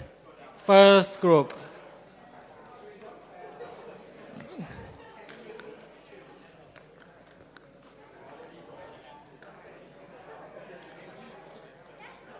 Maybe we will make second group. Second, okay, we got a second group. They want to go second. I want to go first. First group, please. Come on, go. Yeah, you think of a random number. Oh, look what's there. Oh, group sequence. Oh. Who made this? Who made this? Excellent. Group number 2. Yeah, group number 2. Group number 2. Where is group number 2? Yep. So I guess you guys can can connect your laptop here. And remember, you have 8 minutes for your presentation. Okay, so approximately 2 minutes per slide. All right, so yeah, but it doesn't have to be exactly that. You got 8 minutes in total. Hello, everyone. We are from Group 2, and the topic that we are choosing is the global warming. So let's start. So first, we will reviewing the context of the problem. As everyone know that the problem is due to the use of overuse of energy, like the CO2, and overuse of energy, and our energy is come from the fossil fuel. Okay, and after we have the overuse of energy, we got more CO2, and CO2 cause the greenhouse effects that make the world get warmer, and then we have sea level rising less fast, and the crisis of the climate. So it's more like natural disaster. So our challenge is everyone knows that the impact is real. But people are too passive. They don't the government or everyone don't act with immediate concern. So, and also there are the opposing sides, maybe the people who are making money from the field, or people who are rich. They are try to create a fake news and make people think that the government is not real. Some people try to make it this is the national cycle of the world. And so our action is we think that maybe we have to try to make people more aware of this by maybe we have real-time energy and environment monitoring, that a dashboard that people can view and see the status of the world. We also have something like the advertisement for the people. Maybe we can do something like Cambridge Analytica, but for the good things, that we can find the ad to the people who are denying and make them change their mind. And also we may do something like the marketing campaign, maybe No Plastic Friday, or anything that make the uninformed people or anyone who are denying change their mind and start acting. Also be the government start regulating something. So our resolution is if people inform more people realize that this is the real crisis, they may start changing their behavior and causing the government to change regulating something. Maybe it's in Thailand there is the overuse of one-time use plastic, and then if people more think that this is the real thing, people will, the government will start reflect to what people think, and then start have a law on banning the plastic bag or something like that. It can occur to the global warming too. Okay, that's all we have. Okay, to make clear, because I'm the technical terms, and for this the overview terms. For the last one on the resolutions, because we know that the 2 point is is already occur on the global warming, right? And second one, the people unaware about the earth, how the earth will be, and don't care about the earth. That's why we will split the terms of adoptions into the 3 phases. The first one, or currently, we will adopt the energy monitors that will monitoring how the Earth and global warming will be occur soon or not by using the many algorithms or many AI or ML. Second, to make the peoples care about the Earth. Think more, when we care about the Earth, today I'm still like a plastic garbage drop out from the bag, and I don't care anymore. How to make a people like me to love the earth more?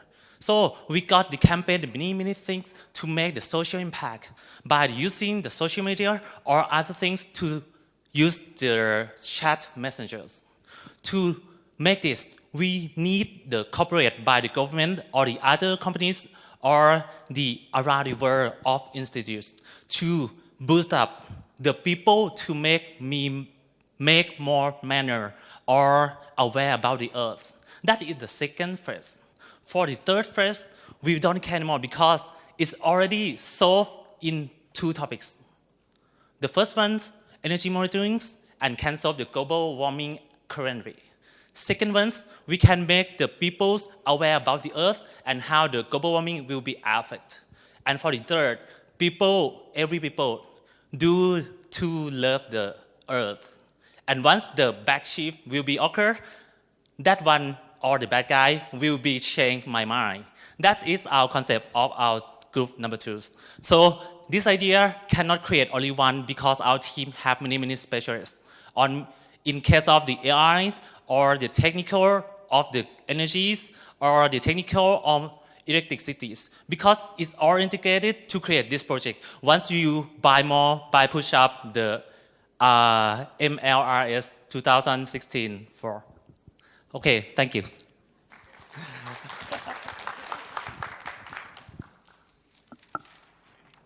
อ้าวต้อง question ด้วยใช่ไหมครับอ๋อไม่มี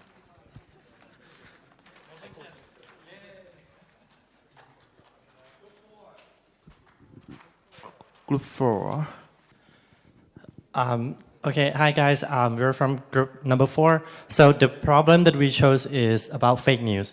Why fake news? Because people and AI all use information as a source of information. So whether other problems, you still need information, and that's the reason why we chose this.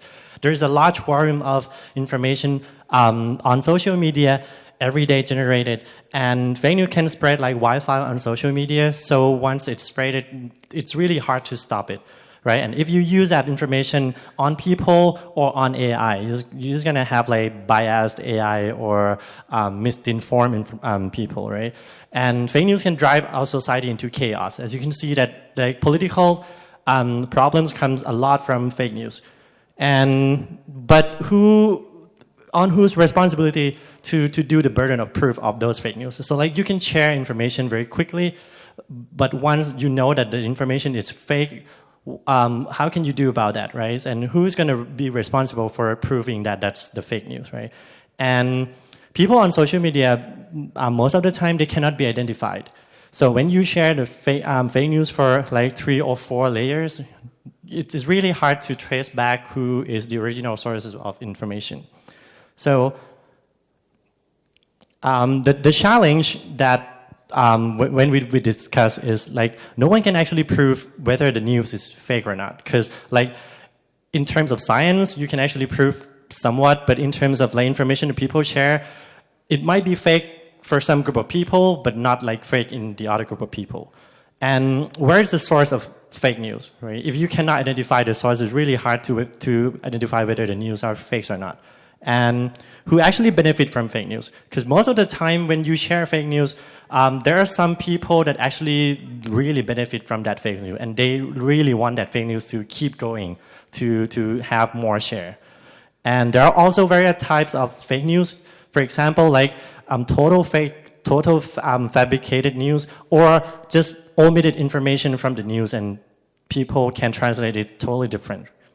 And lack of digital literacy, so like different generation of people can translate news differently.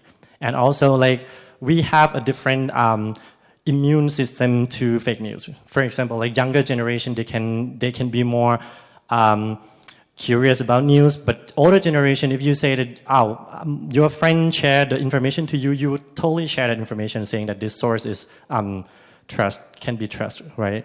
And how to stop fake news once it's spreading? That's the most difficult issue, because once it's spreading, it's really hard to stop that. And the most important thing is how to change people's mindset, because most of the time there's not actually fake news. It's just like some old incorrect belief in people, and they still believe that. So the action that we discuss and propose is to use the AI to trace back the original source of information. So we can probably create a graph of like the information comes from, and we can actually trace back like where it's the original news on that information. We can also use causal inference and information retrieval AI to find relevant information, to compare those information along the line. For example, like the original source might share a true information, the truth. And then the second person might just omit some information and create another types of news. And then the other person might add some information into that news and create another types of news. We can probably use AI to trace that.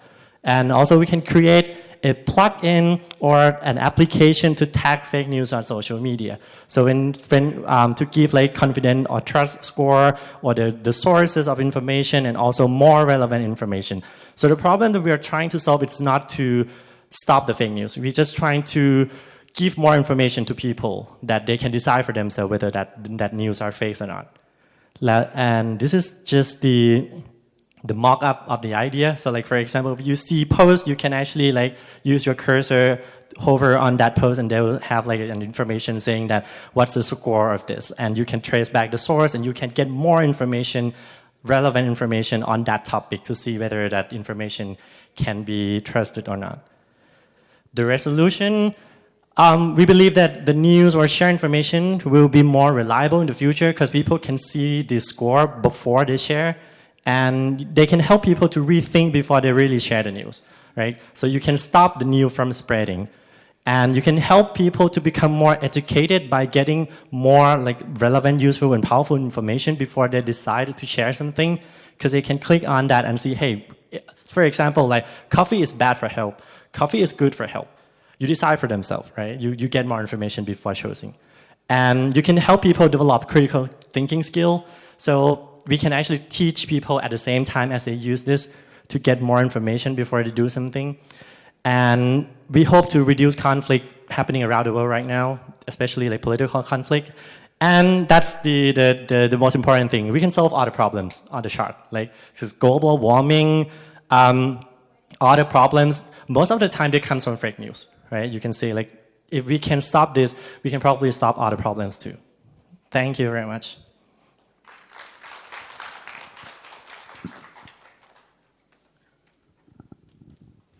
And next, group 1. Hello, good evening, everyone. We are from group number 2. We trying to solve the problem for Asian people with hacker perspective. We try to solve the problems because Asian people often suffer the need for hacker, the need for assistance because they are lack of energy. Today, most old people suffer loneliness and depression because they don't have enough time to spend with their family members because most of the family members have to work and they have to stay alone their home for the whole day. So the challenge is, as all you know, there is no enough medical experts and staff. I don't know about other countries, but in my home country, Myanmar, it's very time-consuming to go to hospital because we have to queue for a long time to see doctor. It's really time-consuming, and sometimes it feels like using our energy unnecessarily. And it's hard to train medical staff for Asian people as well, and it's really expensive to hire personal nurse for old people, especially for low-income family. So we try to solve this problem by using AI, and we would like to develop like a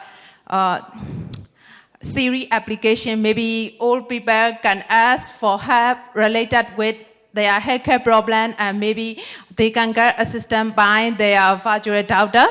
And we would like to propose smart chat to keep track of all vital signs and biometrics like temperature, blood pressure, heart rate, and respiration rate. And if something unusual happens, maybe it can alert to their family members. And AI camera detection, this can be developed by using human activity determination technologies to detect the activity of old people.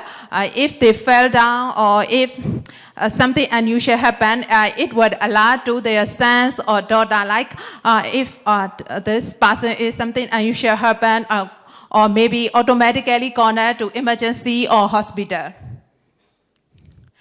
So our resolution is to get a better, faster, whole pilot hacker system for aging people with low cost, and we tend to reduce the time and cost to see a doctor for old people.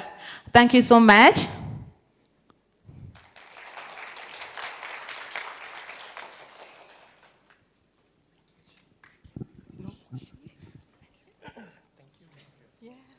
Thank you. And next, group 7. Okay. So my name is Junaid, and we are from company number 7. So our project, we decided digital eye for home. So what does it mean? In context, what is particular that we are interested in solving for digital eye for home, for a particular system. So it is very rare that when we are not at home, so we have to care about our ancestors or our family. So, and also in emergency conditions, there are a lot of,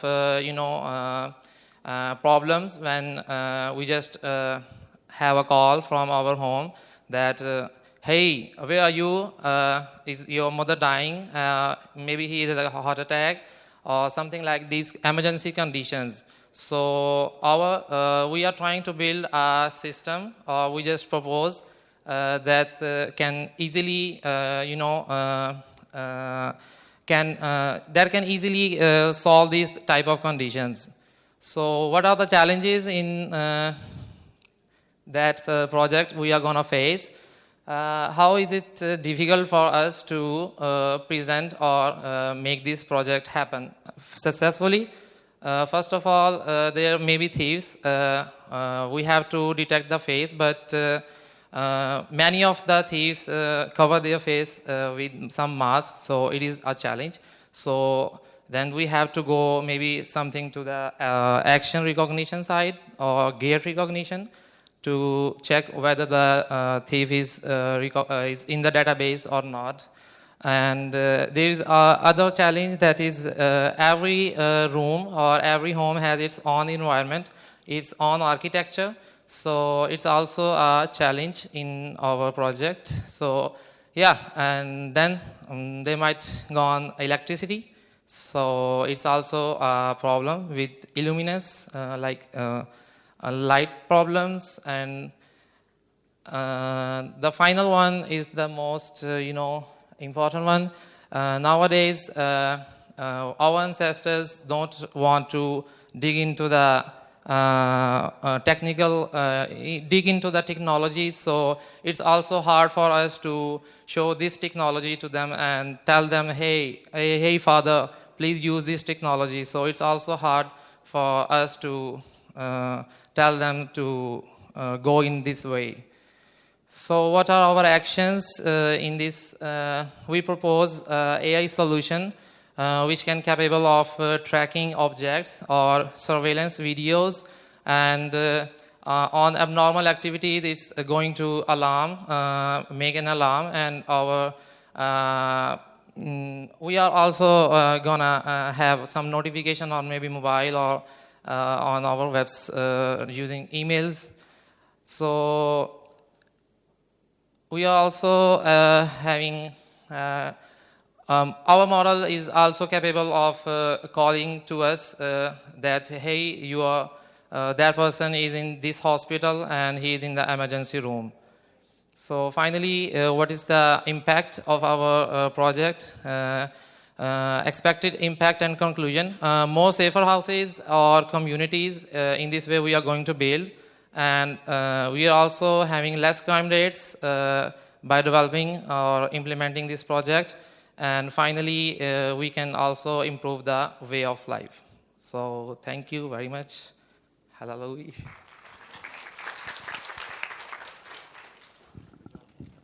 Thank you. And next, Group 8. Hi everyone. We are from Group 8. So today we are going to discuss topics of aging society. So as you know, that aging society is like one of the big problems that everyone focusing on and talk a lot nowadays, because like in the future we are gonna with this problem we're gonna have like less fewer people in the workforce, and of course we're gonna generate lower income for sure. But like in contrast, we need more support from like from younger people. But once we but because we have fewer people, but we have more people, more senior people, but have need more who need more support. So that's gonna cause a problem, right? And according to this topic, we have health. We can. The topic comprises two big problems. One is healthcare system and one is economics. So for today, we're going to focus on the healthcare system only. So the challenge in terms of the healthcare that we discussed here, is how senior can live their life with limited abilities. Of course, when we are aging, we have the deficiency in terms of physical, of course, and also like with that, it makes us have lower capability to go around and to connect with people. So of course, less connections, and that's gonna come to loneliness and depression, etc.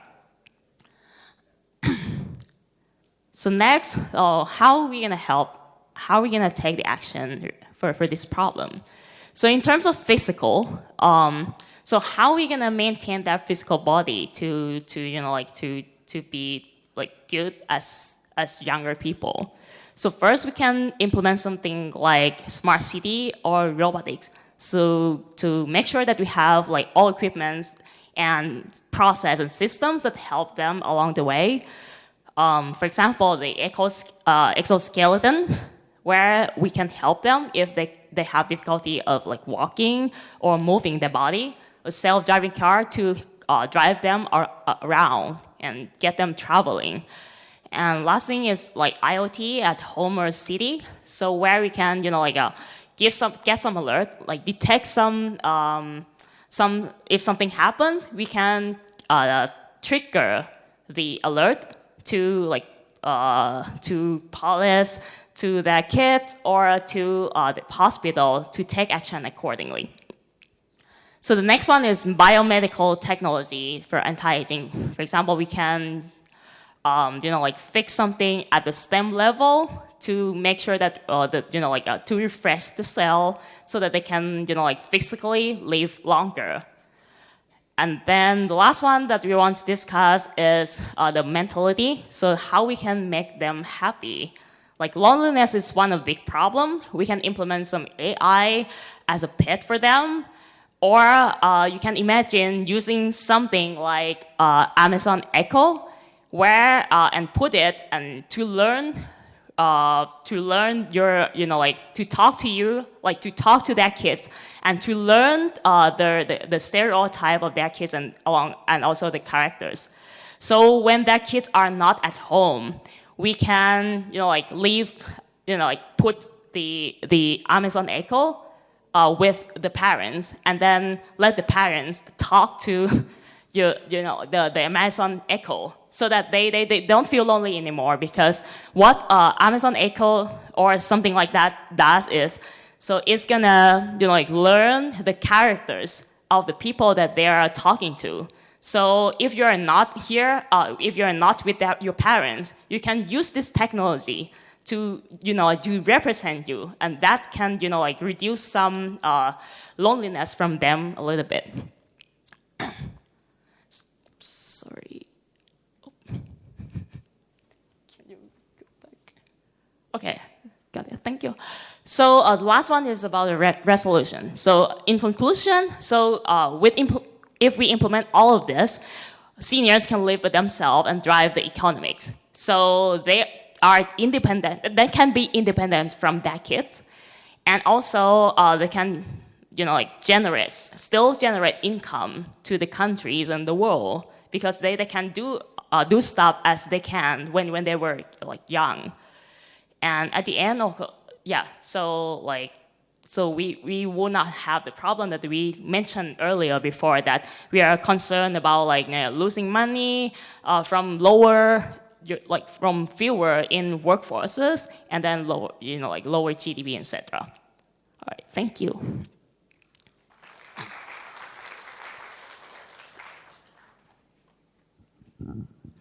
And next, group 3. Shall we start? Okay.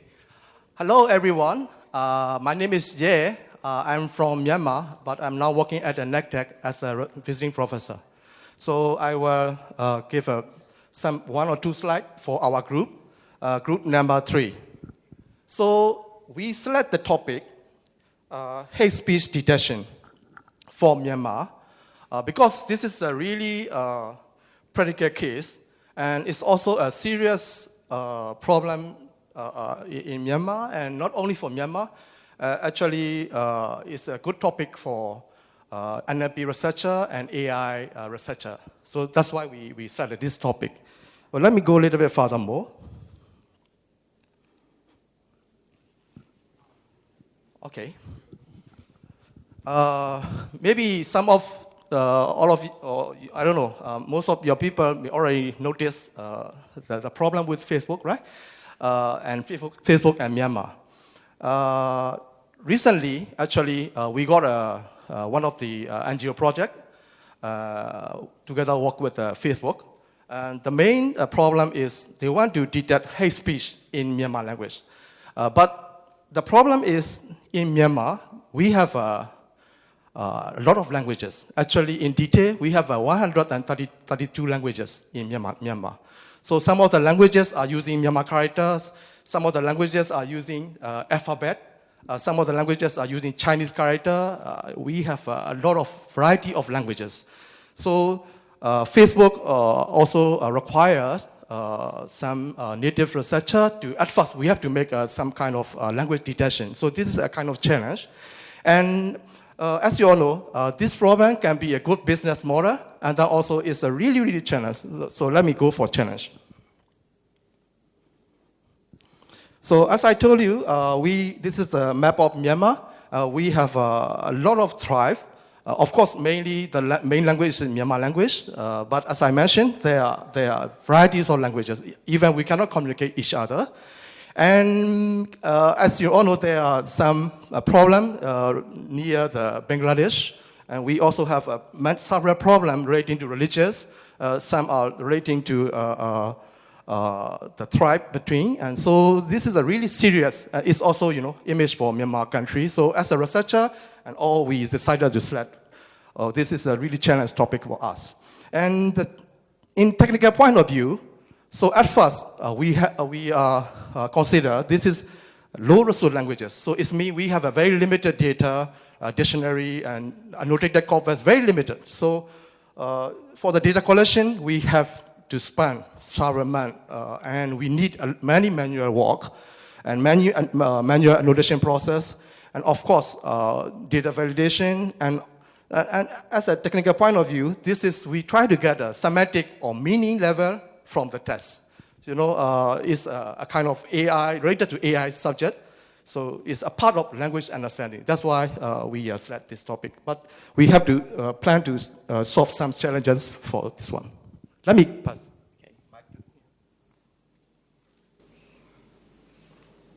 Yep. So this is our action plan. So as you know, so So all the languages in Myanmar are low resource language, and we don't have NLP tools for that. So at the start of the project, we should build those fundamentals application to deal with varieties of languages in Myanmar.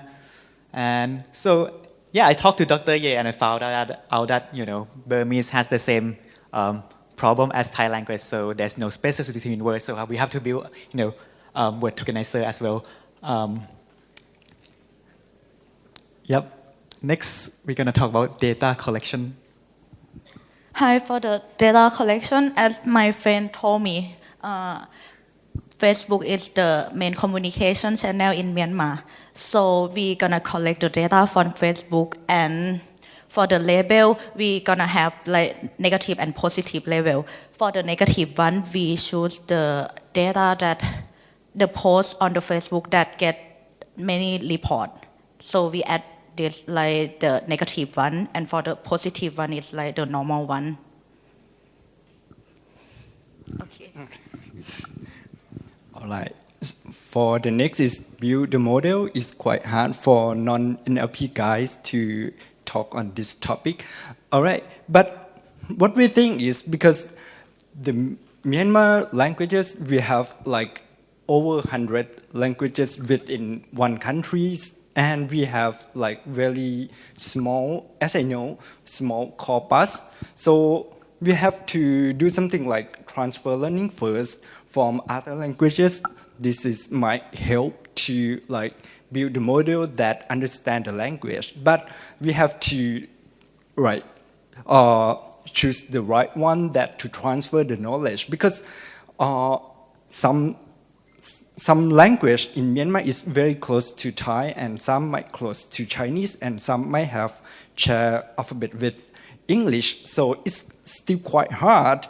And if we can build like a language model, so we can do some supervised learning, then to like classify which one is the hit and which one is not, and then we can do the evaluation then, right? So who gonna? So for evaluation, so usually with hate speech, you're gonna get like some sort of F1 score, or recall how many hate speech can you recall from all the hate speech on Facebook. We also want to work with Facebook and government to help validate with our model. So to think about it in terms of application, so usually when Facebook delete hateful comments, they just send it to third party to manually read it.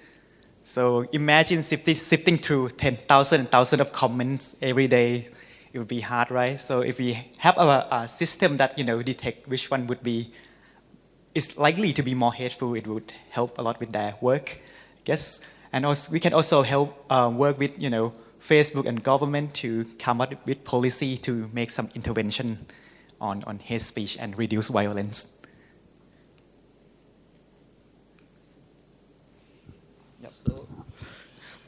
Okay, keep it. I'm gonna present the resolution about hate speech detection or recognition. So in Burma, everybody knows that there's a problem with Rohingya Muslims, and they are migrating to Sri Lanka, Thailand, and Bangladesh, and also some areas of Pakistan. So for this, we can educate people, and we can educate the media to put the positive news on media channels, and we can also regulate the social media. And for technical aspects, we can assemble some models, some deep learning models, some machine learning models, for example, LSTM, and we can diffuse it with the gradient boosted decision trees to detect the hate speech. And we can also, I have also added something about future work. This is the problem of computer vision, you can say. Everybody knows that about 2 or 3 months ago, there was a massacre happened in New Zealand that is called Christchurch massacre, and about more than 50 Muslims were killed by a terrorist, you can say him terrorist. And one thing happened that he took 2 or 3 guns and he killed many Muslims there. So we can add some algorithms in our surveillance cameras to detect the guns, or we can also some algorithms in surveillance cameras to check whether, for example, in summer season, someone is wearing jackets, someone is wearing some clothes that are too heavy. So we can find that guy, why he's wearing this thing. So hate speech also regulate someone to do some kind of terrorist activities. So we can regulate the media, we can regulate the hate speech websites, and we can block. And most of the terrorist groups, they communicate with each other using encrypted codes. So we can also regulate the encryption methods, and that's how we can regulate the hate speech detection. So that is our topic. So thanks for listening.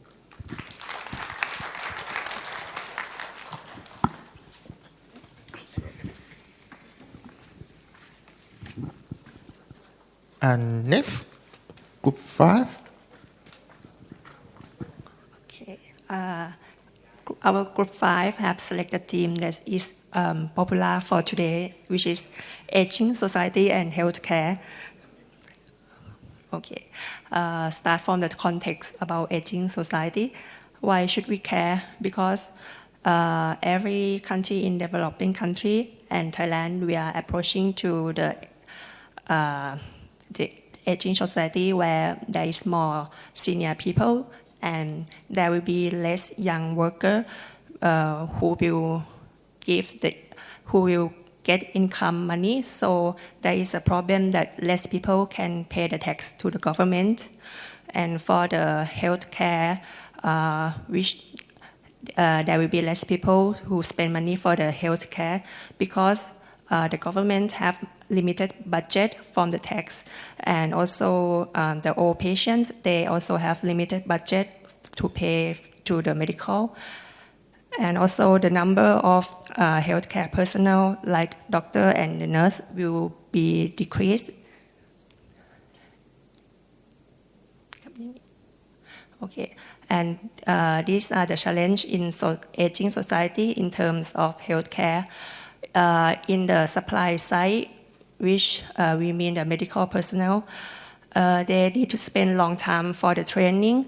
Like in Thailand, the doctor, they need to spend at least 6 years to study, and the training cost is quite high.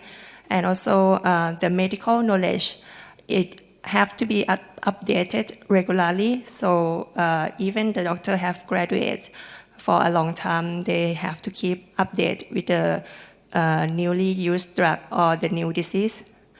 And for the demand side, which is the patient, the senior or elderly patient, they have the problem of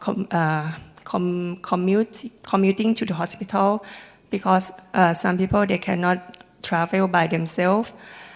And the senior patient, they have the short-term memory problem because they have to use the prescribed medicine and their own personal treatment. And the next one is the emergency case, which is typical for the elderly people because many elderly people, they often fall down in their home. So they usually have the injury accident. So this is the solution. First of all is the smart home, which has the monitoring system and the wearable sensors. So this can help us alarm when the elderly patient fall down in the house or have any emergency problem. And the next one is the remote diagnosis using AI together with the telemedicine. So the doctor can diagnose the patient even though they are staying far away. And also the medicine delivery, they can use the drone to deliver the medicine to the patient even though they stay in the very far away location. Okay. And so the resolution, we we hope that there will be more accessibility to the healthcare system, and this can reduce the cost of treatment for the elderly patient, and also the medical hospital, they can generate more value for remote visits, because in the past they need to wait for the patient to go to the hospital directly before getting the treatment, and the patient can spend the treatment fee to the doctor. But with this remote visit, any patient can have the medical checkup with the doctor, and so that the doctor can earn extra money from this solution. And we hope that this extra income, it can solve the economic problem by cutting down the logistic and training costs. Okay, thank you.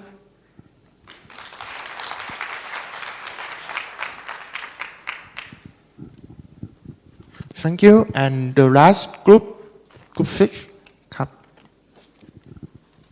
Hi everyone. So I'm represent Group 6.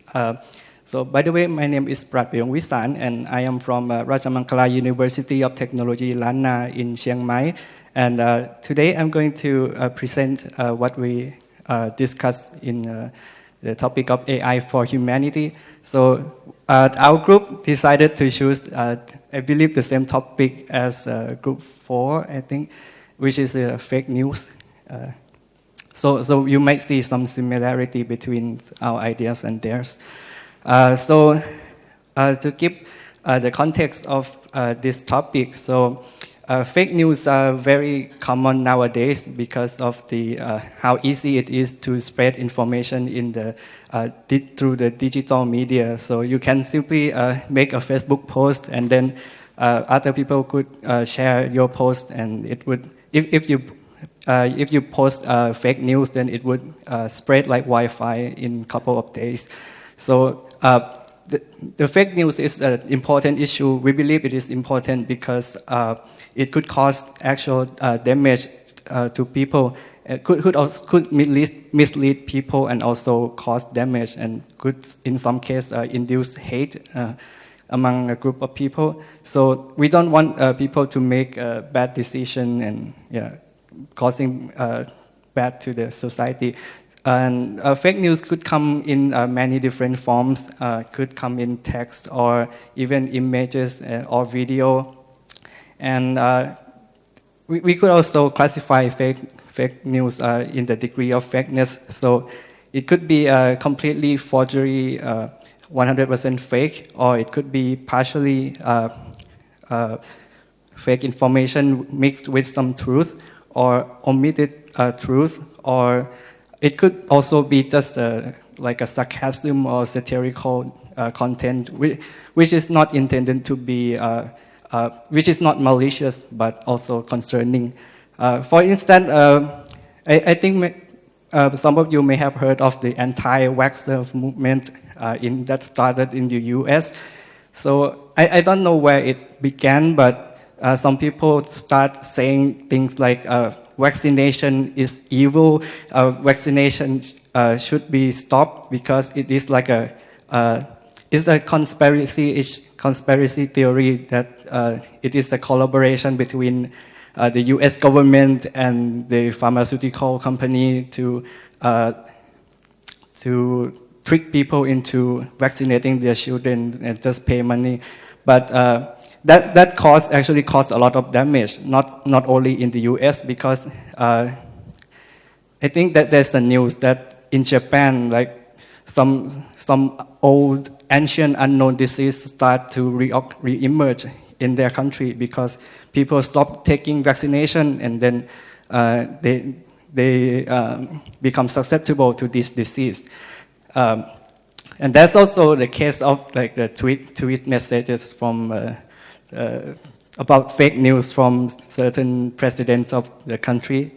Yeah, that could be concerning. So the challenges of dealing with fake news is that fake news are hard to find the origin. we cannot like verify whether a news is fake on like a day 0 or day 1. So it might be virtually impossible to do it on the first few days. And I think the most common issue is that people tend not to verify the source of what they read, or at least they don't do it on every single thing that they read, and that could be one of the causes. And sometimes you cannot tell like where the fake news began, when the fake news began, and sometimes fake news could also be intentional. So it could be like some government decide to spread fake information and in order to protect their own national interest. And there's also the challenge with the variety in the language. It could come in many different languages, and there could be some loss in translation. And next issue is it could be difficult to separate the truth from opinion sometimes. You don't want to label things as wrong if they are just an opinion. And in fact, there could also be different types of facts as well, because for instance, like the news about what happened in Syria could, like, if you look at US news and Russian news, they have their own versions, their own interpretation of truths, and it's not quite clear like which version you should believe either. So these are some of our ideas that we came up with within this short period of time. So it's a little all over the place, but first idea is that we could start from doing basic NLP tasks on the news. We could try sentimental analysis, and one thing we could detect is whether the news is like over sensationalized, to like the news is written in a very biased manner and try to direct mislead people into believing in something.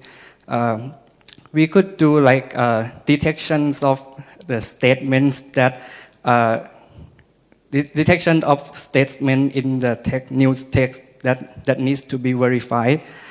We could make like a Chrome extension that adds like a new source automatically, because people are too lazy to Google everything that they read, so make it easy for them by this Chrome extension. In the case of the other form of media, like for instance, like the work of Dr. Supasorn, we could do like video content forgery detection. So I don't know about the techniques, but we could do like some statistical signal processing techniques to do that. And an idea that popped up in my head is the last one. So I think it should be possible to use crypto or blockchain technology in some way to help trace the origin of the fake news, because I think that's what the purpose of blockchain is so that you can verify where the transaction began. But in this case, we could make like an analogy with the news instead of transaction, and use similar techniques to allow you to track like where the fake news began. And so for the resolution, we just hope that this action that we came up with would finally lead to the decline in the fake news. So we want to put an early stop to fake news before it begins spreading. And we want people who started the fake news to be held accountable for what they did. And hopefully it would raise awareness among the tech companies, the journalism company as well. And regarding the Chrome extension, we want to make it so that people become accustomed to the act of fact-checking before trusting something. Hopefully it will lead to decline in fake news and better the society in the end. Thank you.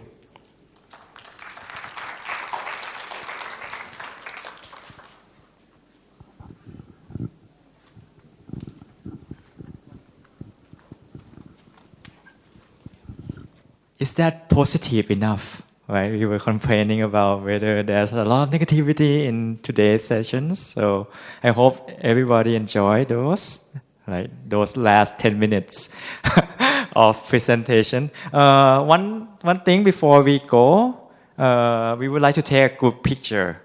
So if you can all gather into this region, that would be great, and we'll take a picture from here, right? So everybody try to stay at the front in this section. Just come and sit, right? Doesn't have to bring your stuff. But the bus leaves at 6, so yeah, we have some time, like around an hour. And we also have a poster session tomorrow, so don't forget to bring